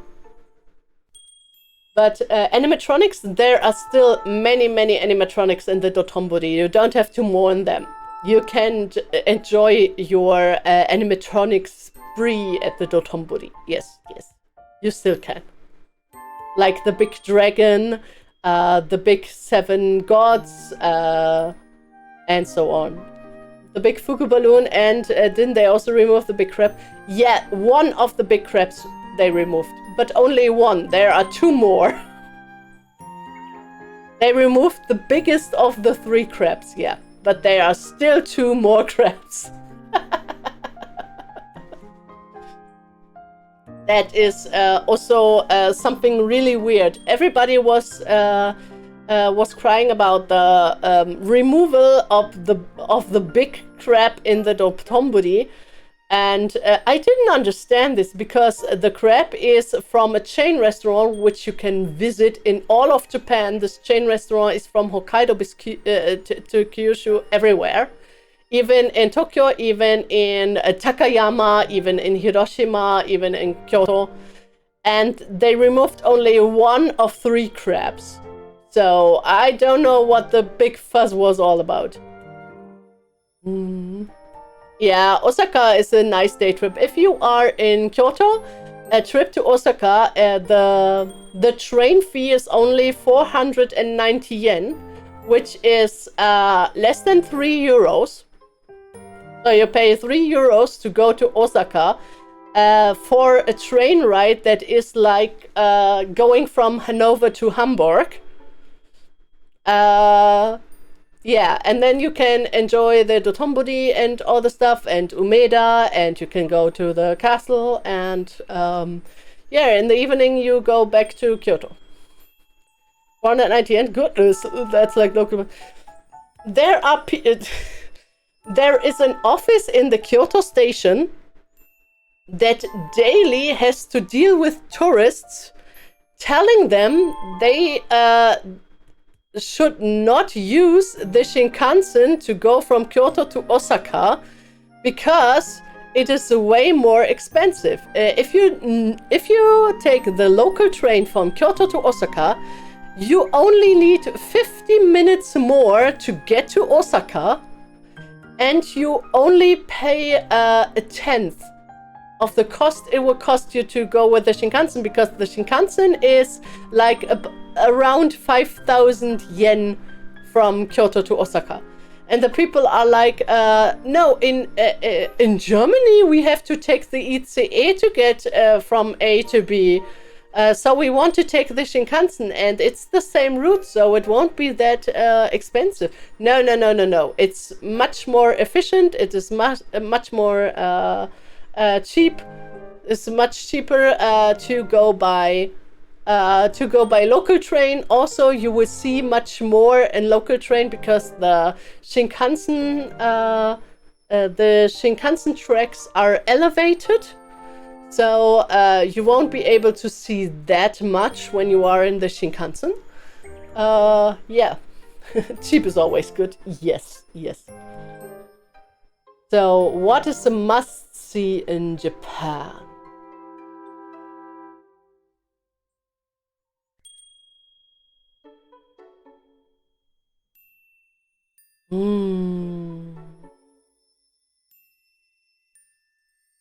I don't know.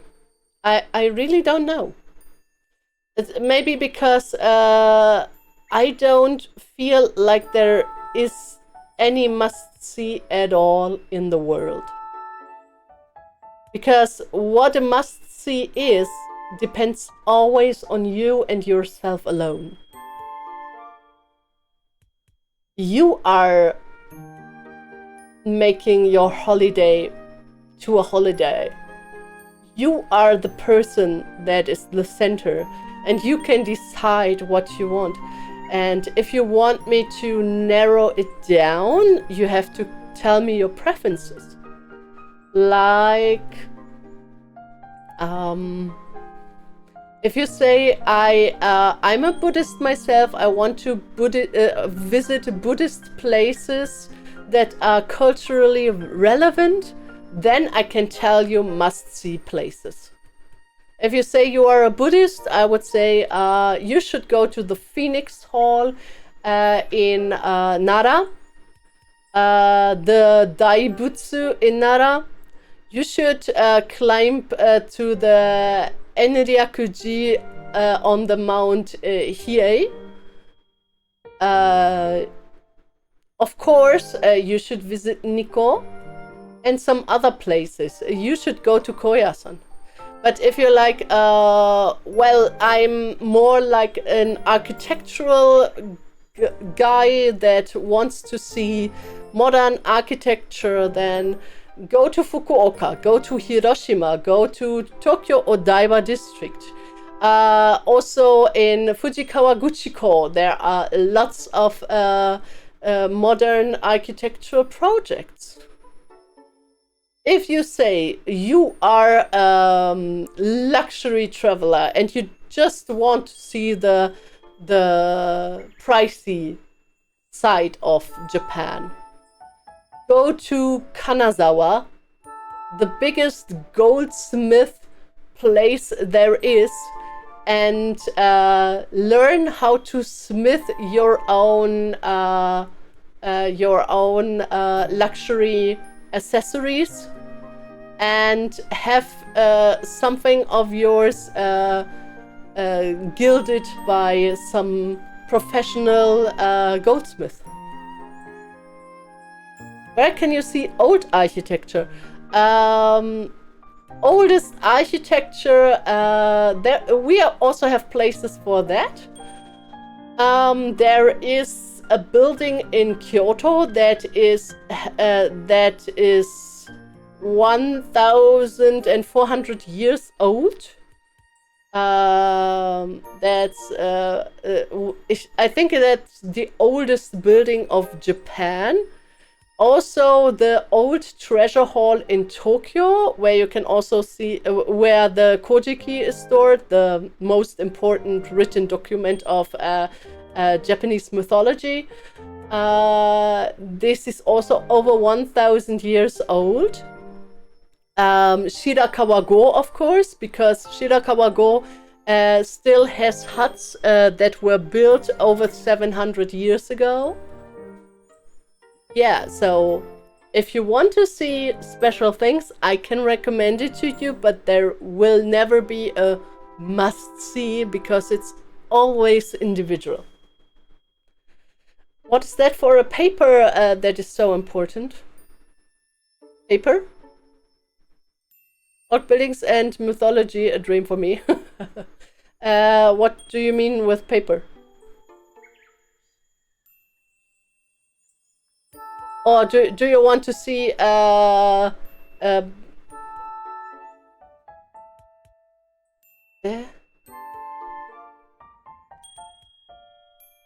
if you want to know how to make Japanese paper, you have to go to Fukui. In Fukui, you can even make your own washi paper, Japanese paper, which document the Kojiki. What is it? The Kojiki is the Kojiki is a book that has all the stories of old Shinto mythology inside. It's not like a Bible, it's more like an anthology. It's an anthology about gods and yokai and demons and how they impacted the medieval and pre-medieval times.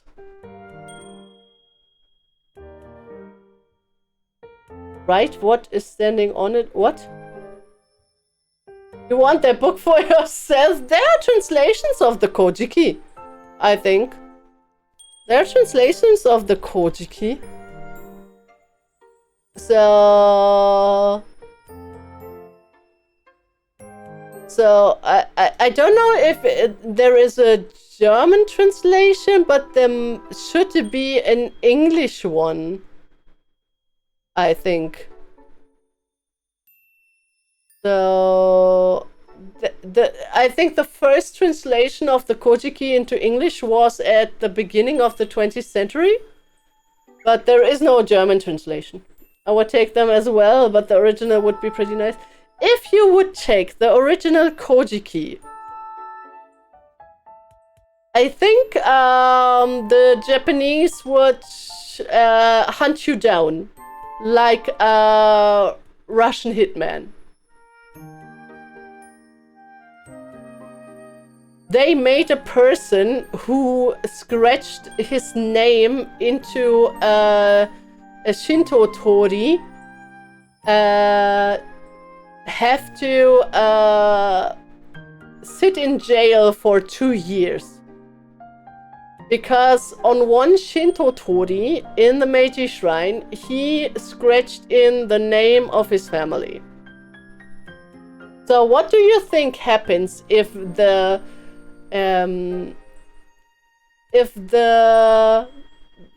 Book of Beginnings of Japanese mythology, the original,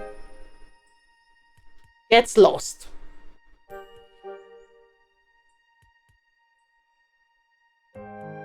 Where's the book? In the Tokyo Treasure Hall, and the Tokyo Treasure Hall cannot be accessed by people that are not working there. So the treasure hall is a no-go zone. You cannot go into the treasure hall. You can only see it from the outside. The ISBN for a German translation. Oh, there's a German translation of the Kojiki. That's nice. That's nice. Jail and shame on the thief. You need to work for them. You won't be working for them. You would need a very big degree in Japanese history to be able to apply to work there.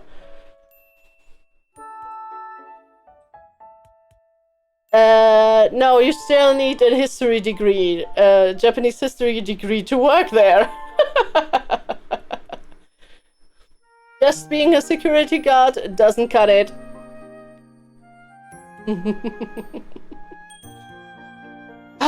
Okay. So, do you have any other questions about Japan, about preparation for Japan? But damn, now I'm sad. Yeah, Volky, that's how it goes. That is how the cookie crumbles. Historian security guard is who you need to be. Okay. As a security guard, I think you need to have Japanese high standard background checks. I think they won't want to have a security guard that has not worked in Japan for a long time and not lived there for a long time.